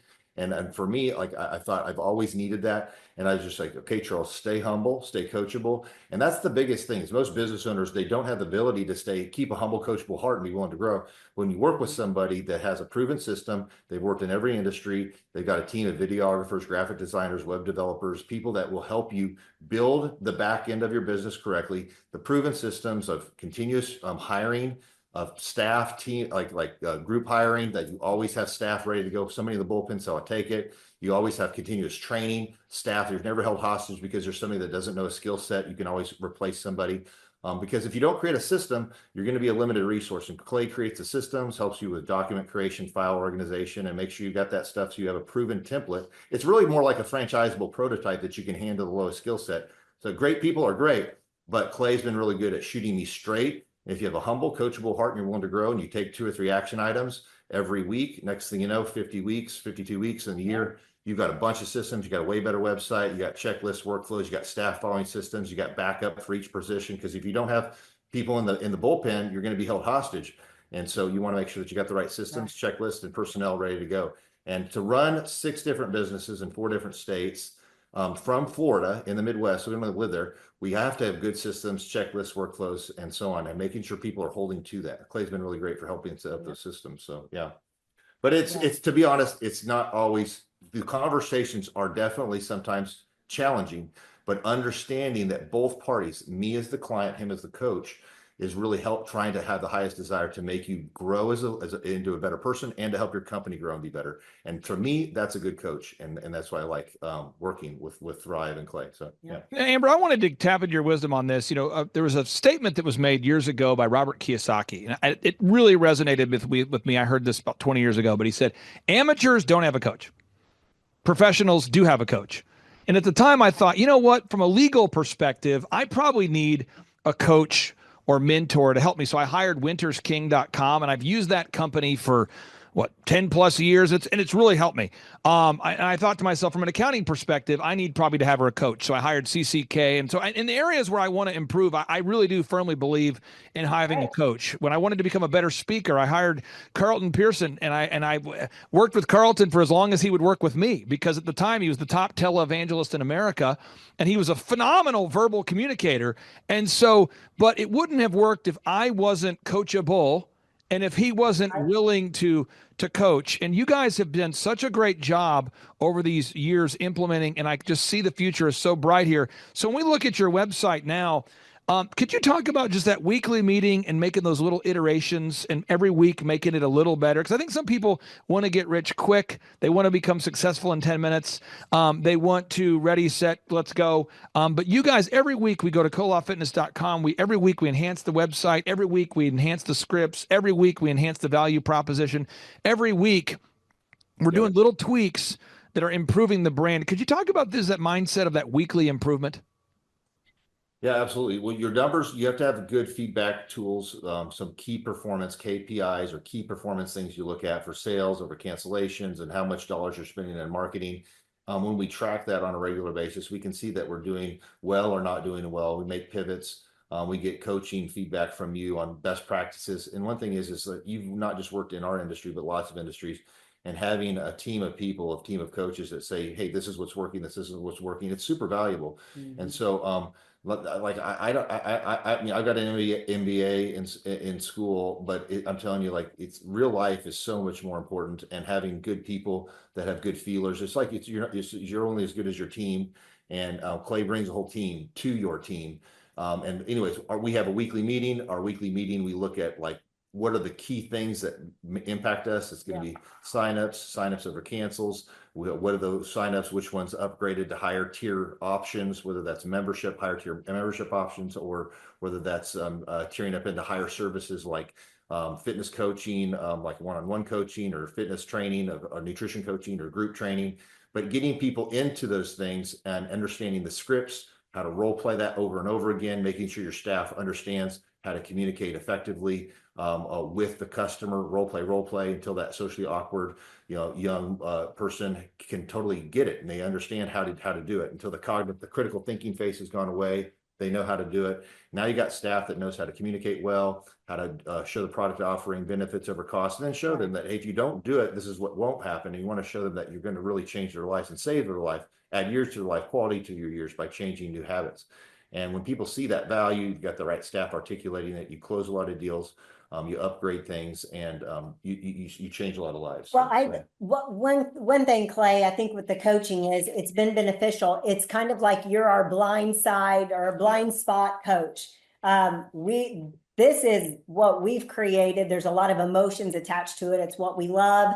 It's what feeds our family. And so we can become very emotionally charged. And I think you're super helpful to kind of bring us back in and go, hey, like, so you kind of keep us focused, separating the emotions from it. And I've heard a lot of people say to you, or, in conversations we'll have, and they'll say, yeah, but you don't understand landscaping.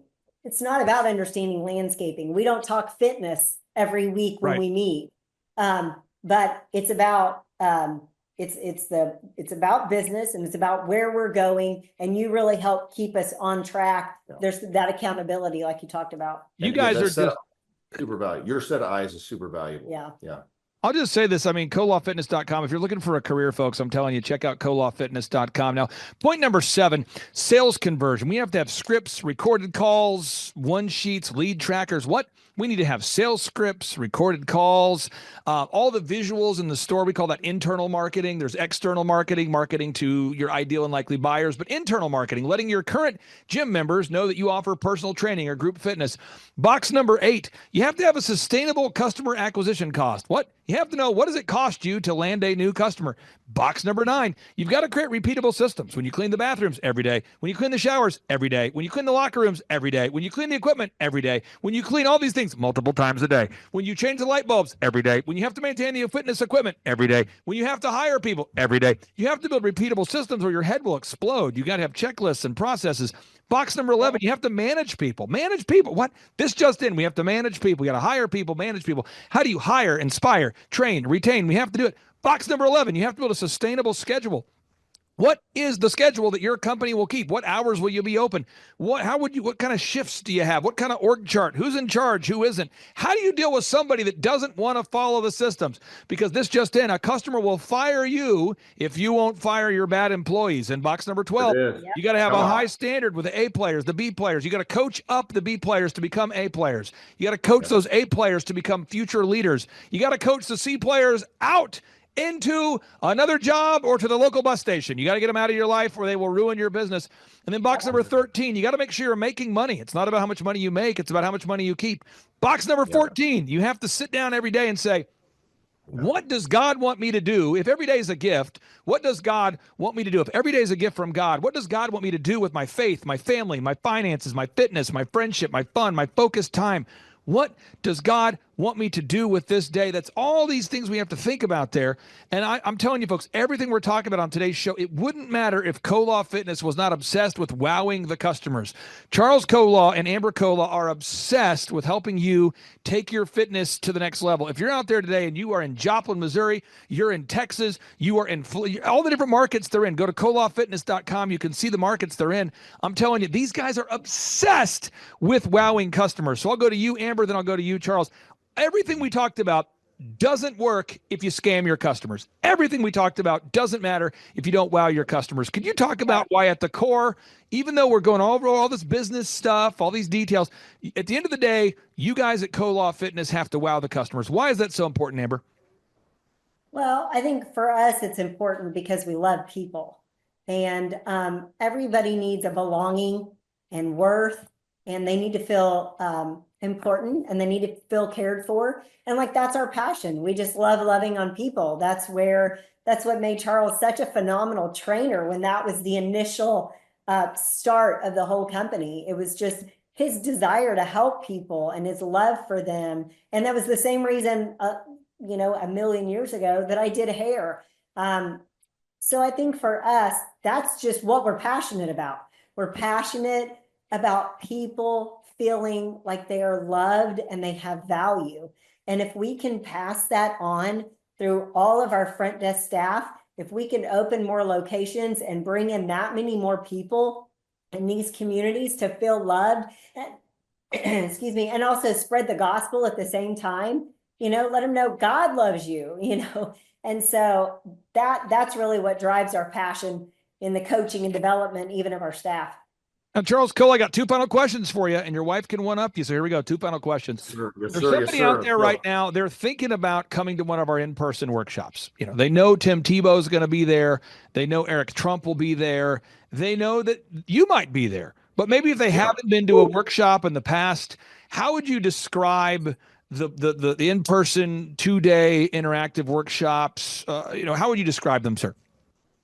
It's raw and real. I mean, if you really want to if you really, really, really want to build a company, not just get like if you go to school, you get a business degree, they would say Clay's program is, business without the BS. There's no bull crap. He tells you the proven system, real proven systems that have grown and scaled hundreds, if not thousands of companies, add millions, like we are millions of dollars more in revenue because of these systems that we've implemented. And we've been able to scale and not have to actually work in the business. We work on the business, just the business system. So we can live in Florida. We're definitely engaged with our staff that runs these locations, and they're great lieutenants. but we have the systems, we have the checklists, we've got the workflows, and we have the systems that we can hold people to. We've retained the right talent. We've got really people in the bullpen for every position, so they aren't held hostage to having to do that.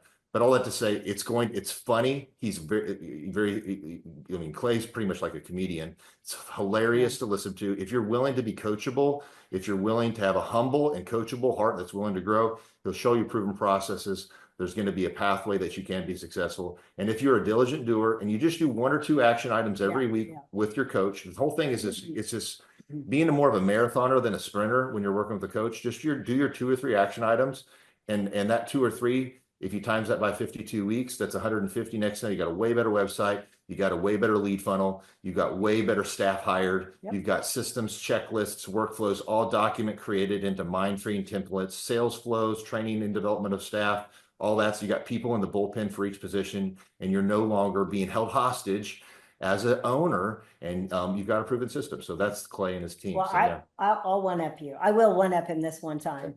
Like there's truly nothing more exciting than to come to the conference. And we've been to almost every conference you've had for the last 7 to 8 years. And it is completely refreshing. I always get something new out of it. It's very practical. You're not sitting in this huge like ballroom with want speakers that you feel like are trying to sell you something and you're trying to stay awake. And that's not the case at all. It's kind of a circus with a whole lot of, there's a whole lot to take home. Even if you go to the conference and you decide, hey, this is not for me right now, or coaching is not for me, hands down, you will leave with practical business application items. Now, final question I have for you guys. Just like Koloff Fitness, I mean, you put your name right there on the brand Koloff Fitness. You can't really go to thrivetimeshow.com without seeing my cranium. And so I take a lot of pride in what I do and wowing our customers. But for somebody out there, in particular, this guy today who's in the construction space, who's like, hey, what would coaching look like for me? Or is coaching for me? He's reaching out.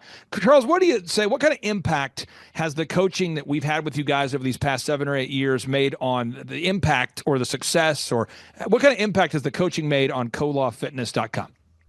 Well, I want to say first off, personally, I've developed a great friendship with some really great people. And I thought that's been huge for me. So that's personally. And to know people that are in the same type of pressure that you have as running a company, running a business, to have people that are intelligent and they care as a friend, that is huge. That's the number one personally. And then professionally, to have a whole bullpen of a whole data set of lots of different industries, best practices, whether that's, generally it's either a sales issue, like you don't have enough sales, or then it's a staffing issue, you don't have the right staff, or whether it's a scaling it, how do I, build this into a franchisable prototype? It's all stuff that they've done over and over and over again. And to where you have like a cognitive dissonance, like a mental disease with understanding it, they don't. And when you have somebody that gives you peace because it is something they've done before, it's priceless. So, yeah.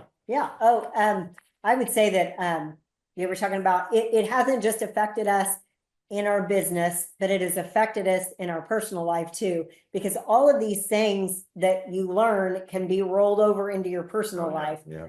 So that's been huge. And like Charles was talking about, the connections that we've made with other business owners. Clay, you said at the very first conference we went to, your network is your net worth. Amen. And that is hands down. If you're hanging out with the old friends that have unsuccessful businesses, and you're hanging out with the old people who are complaining about having to work an 8-hour day, if you're spending your time with them and, it's just going to break the bank to go to Chili's for dinner, that you're going to stay there. You're going to stay in that influence of people. And every conference we meet new people, and we've got some of the most awesome friends that own businesses across the country, from the cheesecake store to a pizza shop, right? To dog training, to we've got some of our friends that live in cities that we have gyms and they're members at our clubs. And it's just it's so powerful. It gives us a whole community to bounce ideas off of and get encouragement from. Charles, from an ROI perspective, if someone's going to look at it and go, return on investment, I pay you $1,700 a month. Will I make more money than I'm paying you? How would you maybe tackle, or how would you respond to what kind of return on investment have you seen for the $1,700 a month you're paying? Well, for example, Clay has got, there's no better business coach in the world that has the way he works, the way his mind works, but he's also got a team of other business coaches that have worked in lots of different industries. So he's worked in every industry. His staff has worked in every industry. He's got videographers, web designers. I mean, just for the fact of like just the website alone is worth the $1,700. Just the ability to take any of their proven systems, whether that's a marketing thing or whether that's a staffing thing, like one thing done in the month it pays for itself. And then to understand this, there's a part of where, you know, some week you may be like, well, you know what, I'm not getting a whole lot out of this call. But the bottom line is, it's like when you read the Bible, there's times you're just reading it and then you're like, you know what, and then you read it that one time and it's like God really speaks to your heart. And the whole truth is, it's like there's no way that you can get that kind of value for $1,700 to have a whole team of coaches, graphic designers, web developers, anybody that has that type of knowledge, you know, in your back pocket. And then and the whole thing is run your business with being somewhat conservative. Make sure you don't run it to the edge all the time. But by doing that, you have that skill set. You have those tools on your tool belt.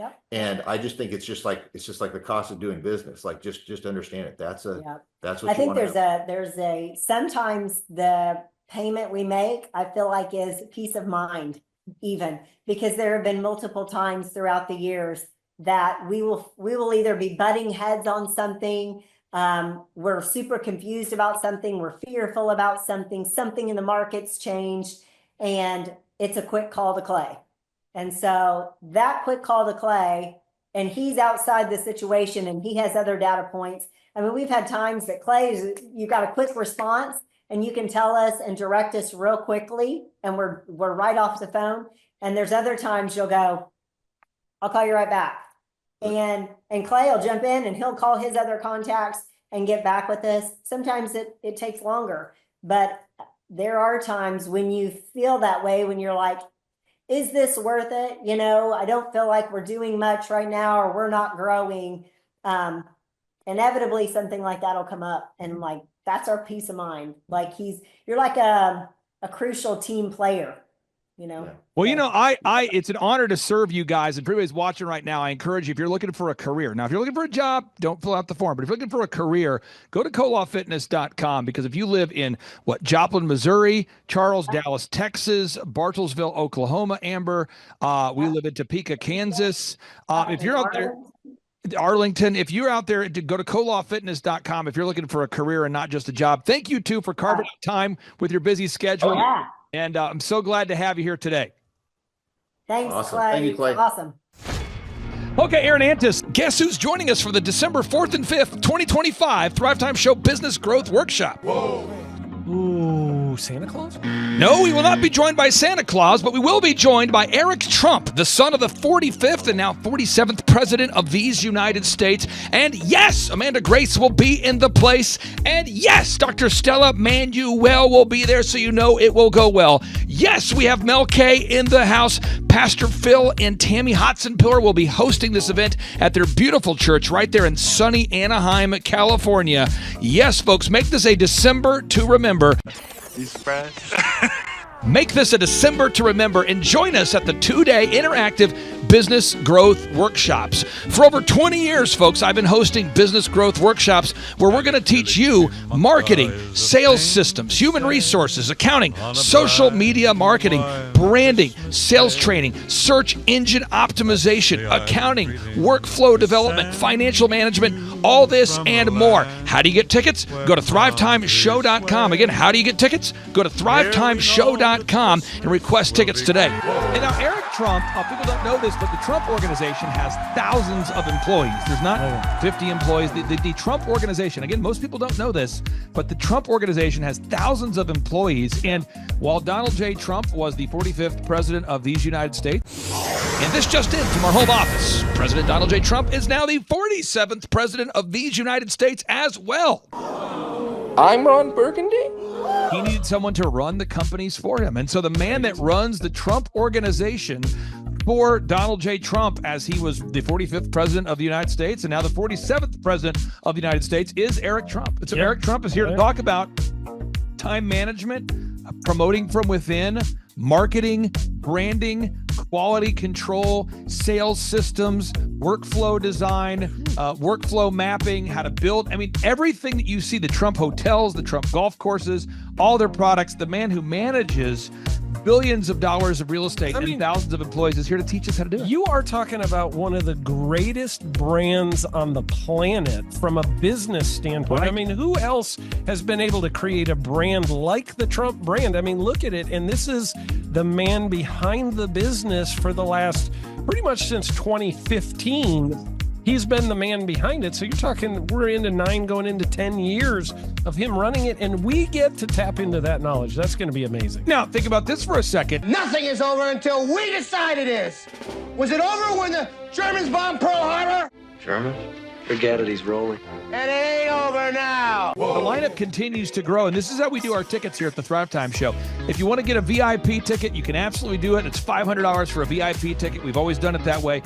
Now, if you want to take a general admission ticket, it's $250 or whatever price you want to pay. And the reason why I do that, and the reason why we do that, is because we want to make our events affordable for everybody. I grew up without money. I totally understand what it's like to be in a tight spot. So if you want to attend, it's $250 or whatever price you want to pay. That's how I do it. And it's $500 for a VIP ticket. Now, we only have limited seating here with... Whoa. There's a lot of togetherness and closeness, camaraderie. So again, if you want to get tickets for this event, all you have to do is go to thrivetimeshow.com. Go to thrivetimeshow.com. When you go to thrivetimeshow.com, you'll go there, you'll request a ticket, boom. Or if you want to text me, if you want a little bit faster service, you say, I want you to call me right now.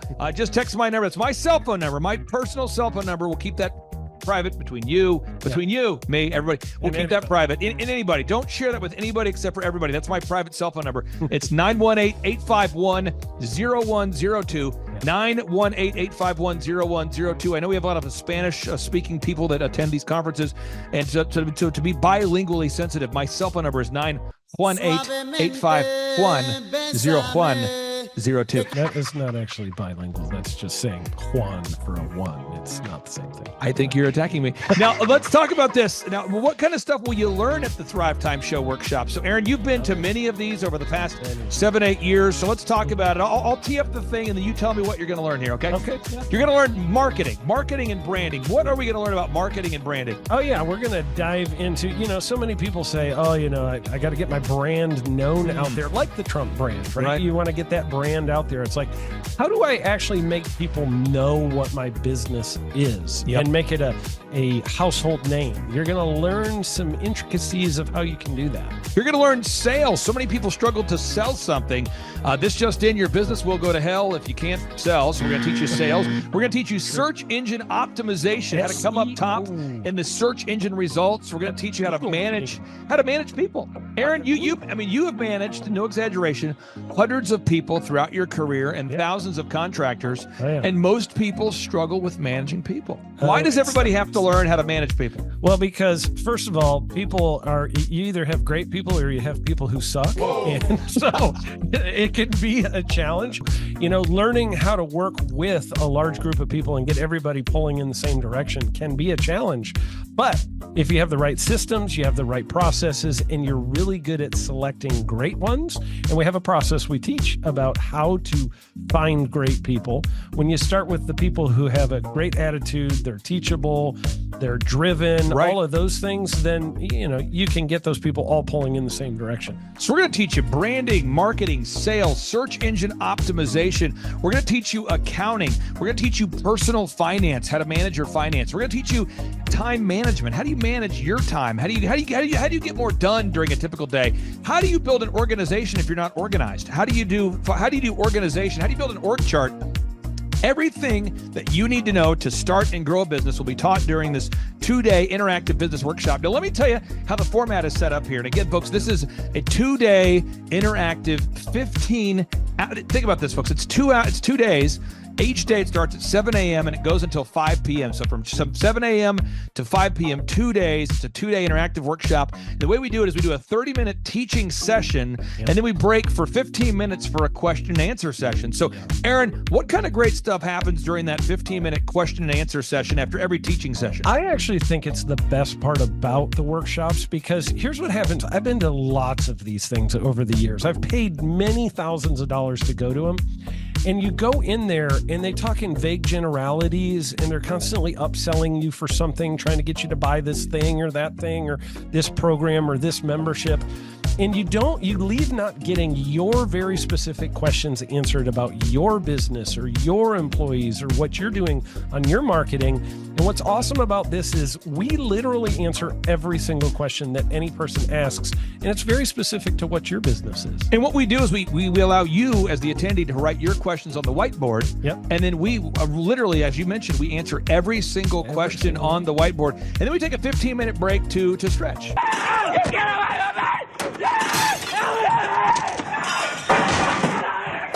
And this is also your opportunity to meet some of the great speakers like Pastor Dave Scarlett. You can meet Mel Kay.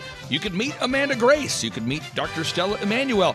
You could just grab a coffee. You could find some alone time. You could get lost in the bathroom. You could try to go and get a photo with one of the speakers. You could try to photobomb a photo where someone else is getting a photo with the speakers. You could go attempt to find your phone, wallet, and your keys. My phone, wallet, keys, yeah, phone, wallet, keys. Whoa. Now that's a good idea. Well, it's going to be great. And then you're in the company of hundreds of entrepreneurs. So there's not a lot of people in America today. In fact, there's less than 10 million people today, according to U.S. Debt Clock, that identify as being self-employed. So if you have a country with 350 million people, that means you have less than 3% of our population that's even self-employed. Yeah. So you only have 3 out of every 100 people in America that are self-employed to begin with. And when Inc. magazine reports that 96% of businesses fail by default, you have a 1 out of 1,000 chance of succeeding in the game of business. It's tough. But yet the average client that you and I work with, we can typically double this. And this is no hyperbole. No exaggeration, and I have thousands of testimonials to back this up. We have thousands of testimonials to back it up. But when you work with a home builder, when I work with a business owner, we can typically double the size of the company within 24 months. Yeah. Double, and you say double? Yeah, there's businesses that we have tripled. There's businesses we've grown 8x. There's so many examples you can see at thrivetimeshow.com. But again, this is the most interactive, best business workshop on the planet. This is objectively the highest rated and most reviewed business workshop on the planet. Whoa. Add to that, Eric Trump, the man that runs the Trump Organization. You say, Clay, I'm not going to get a ticket unless you give me more. Okay, fine. We're going to serve you the same meal both days. True story. We cater in the food, and because I keep it simple, I literally bring in the same food both days for lunch. Who's with me? Let's go! Come on! It's an incredible Mexican restaurant. That's going to happen.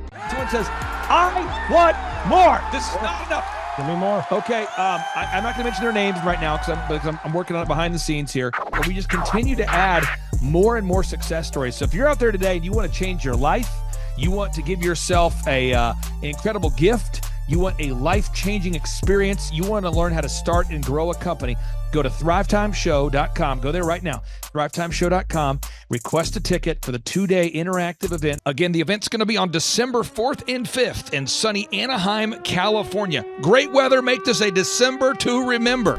Eric Trump, the man who leads the Trump Organization. It's going to be a blasty blast. There's no upsells. Aaron, I could not be more excited about this event. I think it is incredible. And there's somebody out there right now, you're watching and you're like, but I already signed up for this incredible other program called Smoke Your Way to Thin. I think that's going to change your life. I promise you this will be 10 times better than that. Looks like I picked the wrong week to quit smoking. Now, don't do the Smoke Your Way to Thin conference. I've tried it. Don't do it. Yeah, chain smoking is not a viable. I mean, it is life-changing. It is life-changing. If you become a chain smoker, it is life-changing. Not the best weight loss program, though. Right. Really. So if you're looking to have life-changing results in a way that won't cause you to have a stoma, get your tickets at thrivetimeshow.com. Again, that's Aaron Antis. I'm Clay Clark, and reminding you and inviting you to come out to the 2-day interactive Thrive Time Show workshop in beautiful Anaheim, California. I'm Kay Dixon. I'm from Sarasota, Florida. I'm Vince Suzuki, also from Sarasota, Florida. He dragged me here. Yep, was here in 2018, and it changed my business, and I built another business, and now I'm here to do it again with this business. So. Yeah, I'm a brand strategist, and it's been really easy to go to a lot of events like this and just leave really in your head like what to do next. And already there's the strategic, step-by-step, real-life implementation that we can do to our business, and I'm so grateful to be here and very excited that Eric Trump is here, and that is going to be epic. Hi, my name is Erica, and it has been amazing being here. The conference, I'm learning so much. Everything is perfect for me. But that Clay Clark, man, he is one character. It's a good word for him. Character. Yeah, that is it. Good, driven, smart, and I've never met a guy who was so hyper all the time. He's doing so much good, and then I met his mother, and she just says, she just lets him be Clay Clark. I mean, so he's endorsed by his mother, and he's doing magnificent work. So it was great meeting you out there and all the people that he surrounds himself with. Clay Clark starts his days at 5 o'clock in the morning. Oh, it's incredible. Yeah, he's a machine. He's a machine. Yeah. But his, I have problems with my company starting at 9 o'clock. Yes, hundreds of people showing up at 5 a.m. in Tulsa, Oklahoma. Man, he's a leader of a leader. He's a fantastic young man. No, he is. And the greatest thing that'll come out of all of it, aside from winning the presidency of the United States, we'll get to that in a second, was an everlasting friendship between Clay and I, because I'm telling you, there's not too many people in the world that have this man's backbone and his tenaciousness and his perseverance. And so, buddy, I love you. And to General Flynn, thank you. You guys are incredible. You guys are incredible warriors. You guys are incredible, incredible warriors. So thank you, my friend. Clay Clark is here somewhere. Where's my buddy Clay? Clay's the greatest. I met his goats today. I met his dogs. I met his chickens. I saw his compound. He's like the greatest guy. I ran from his goats, his chickens, his dogs. So this guy's like the greatest marketer you've ever seen, right? His entire life, Clay Clark, his entire life is marketing. 4,000% from February to February. Now, I can better that. Okay, Clay, I don't think you know this. I don't think you know this. I'm pinching myself, and if I cry, forgive me. In the last 2.5 days, we have bettered our entire month of February in the last 2.5 days. So, and the phone's blowing up. Everything's just blowing up. You're right. It is like a rocket ship. So we're pinching ourselves, actually. I learned at the Academy, Kings Point in New York, acta non verba. Watch what a person does, not what they say. We're going to move into action mode here. So for anybody out there, if you say, I would like to go to Mar-a-Lago. Now, Jackson, you know that this just in, they raided Mar-a-Lago. You know about this? This just in. And so some people say, that wasn't cool. I didn't like that. But, so a lot of people out there, we want to kind of stick it to the New York Times. We want Eric to become the #1 best-selling author in America. And we kind of also want to go to Mar-a-Lago and check it out. We've never been there before.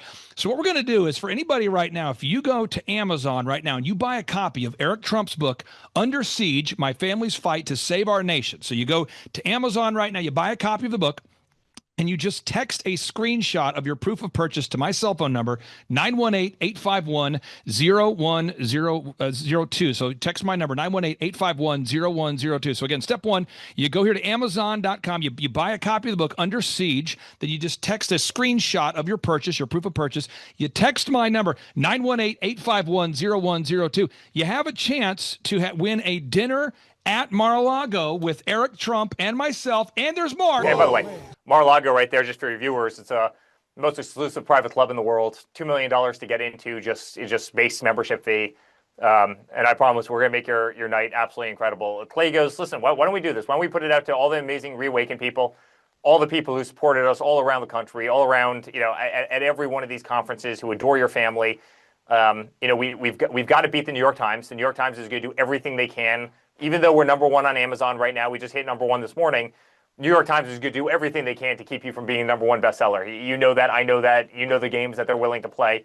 But Clay goes, why don't we do a couple of things? First of all, love having dinner with Clay. He's the greatest. Second of all, why don't we bring one of the amazing people that I guarantee you I've been in front of at all these events.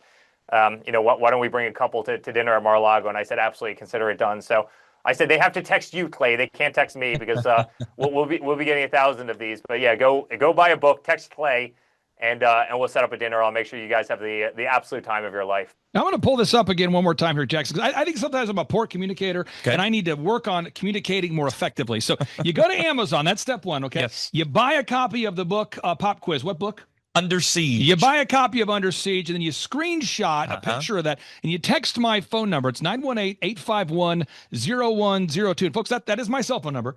So we'll keep that private between you and me and everybody. And then when you text that to me, you have a chance to win a backstage pass to the actual in-person business workshop. That's a business growth workshop, December 4th and 5th, featuring Eric Trump in Anaheim, California. And you have a chance to win dinner with Eric Trump and myself at Mar-a-Lago. Now, someone says, when does this contest end? Now, Eric, your birthday was hijacked. Okay, so your birthday was hijacked. January 6th is this man's birthday. He now has to switch his birthday because no one wants to talk about his birthday on January 6th anymore. So we're going to run this promotion until November 5th. That's my birthday. So we're gonna, no.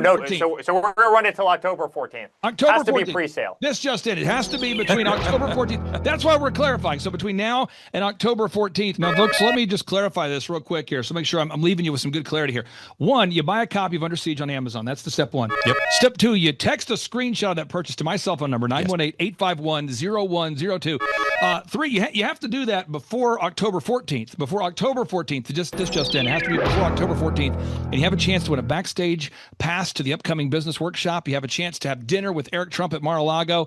And I want to tell you some benefits of buying the book. One, I've read the book. It's incredible. If you're a father out there and you want to learn about mentoring your kids, it's a great book. If you want to learn about American history, it's a great book. If you want to make America great again, it is a great book. It's a book you got to have. Now here is just a quick editor's note. You do not have to buy a copy of Eric Trump's book Under Siege to be entered into the drawing. Whoa. Just text the number. All you have to do is just text the number 918-851-0102 and you will be entered into the drawing for a chance to win a copy of Eric Trump's book Under Siege and a once-in-a-lifetime opportunity to hang out with Eric Trump and Clay Clark at Mar-a-Lago and win a backstage pass at the upcoming ThriveTimeShow.com 2-day interactive business workshop. Again, you do not have to buy a copy of the book to be entered into the drawing, but it would be great if you'd buy a copy of the book because that would make sense. However, that is all, and now back to the interview.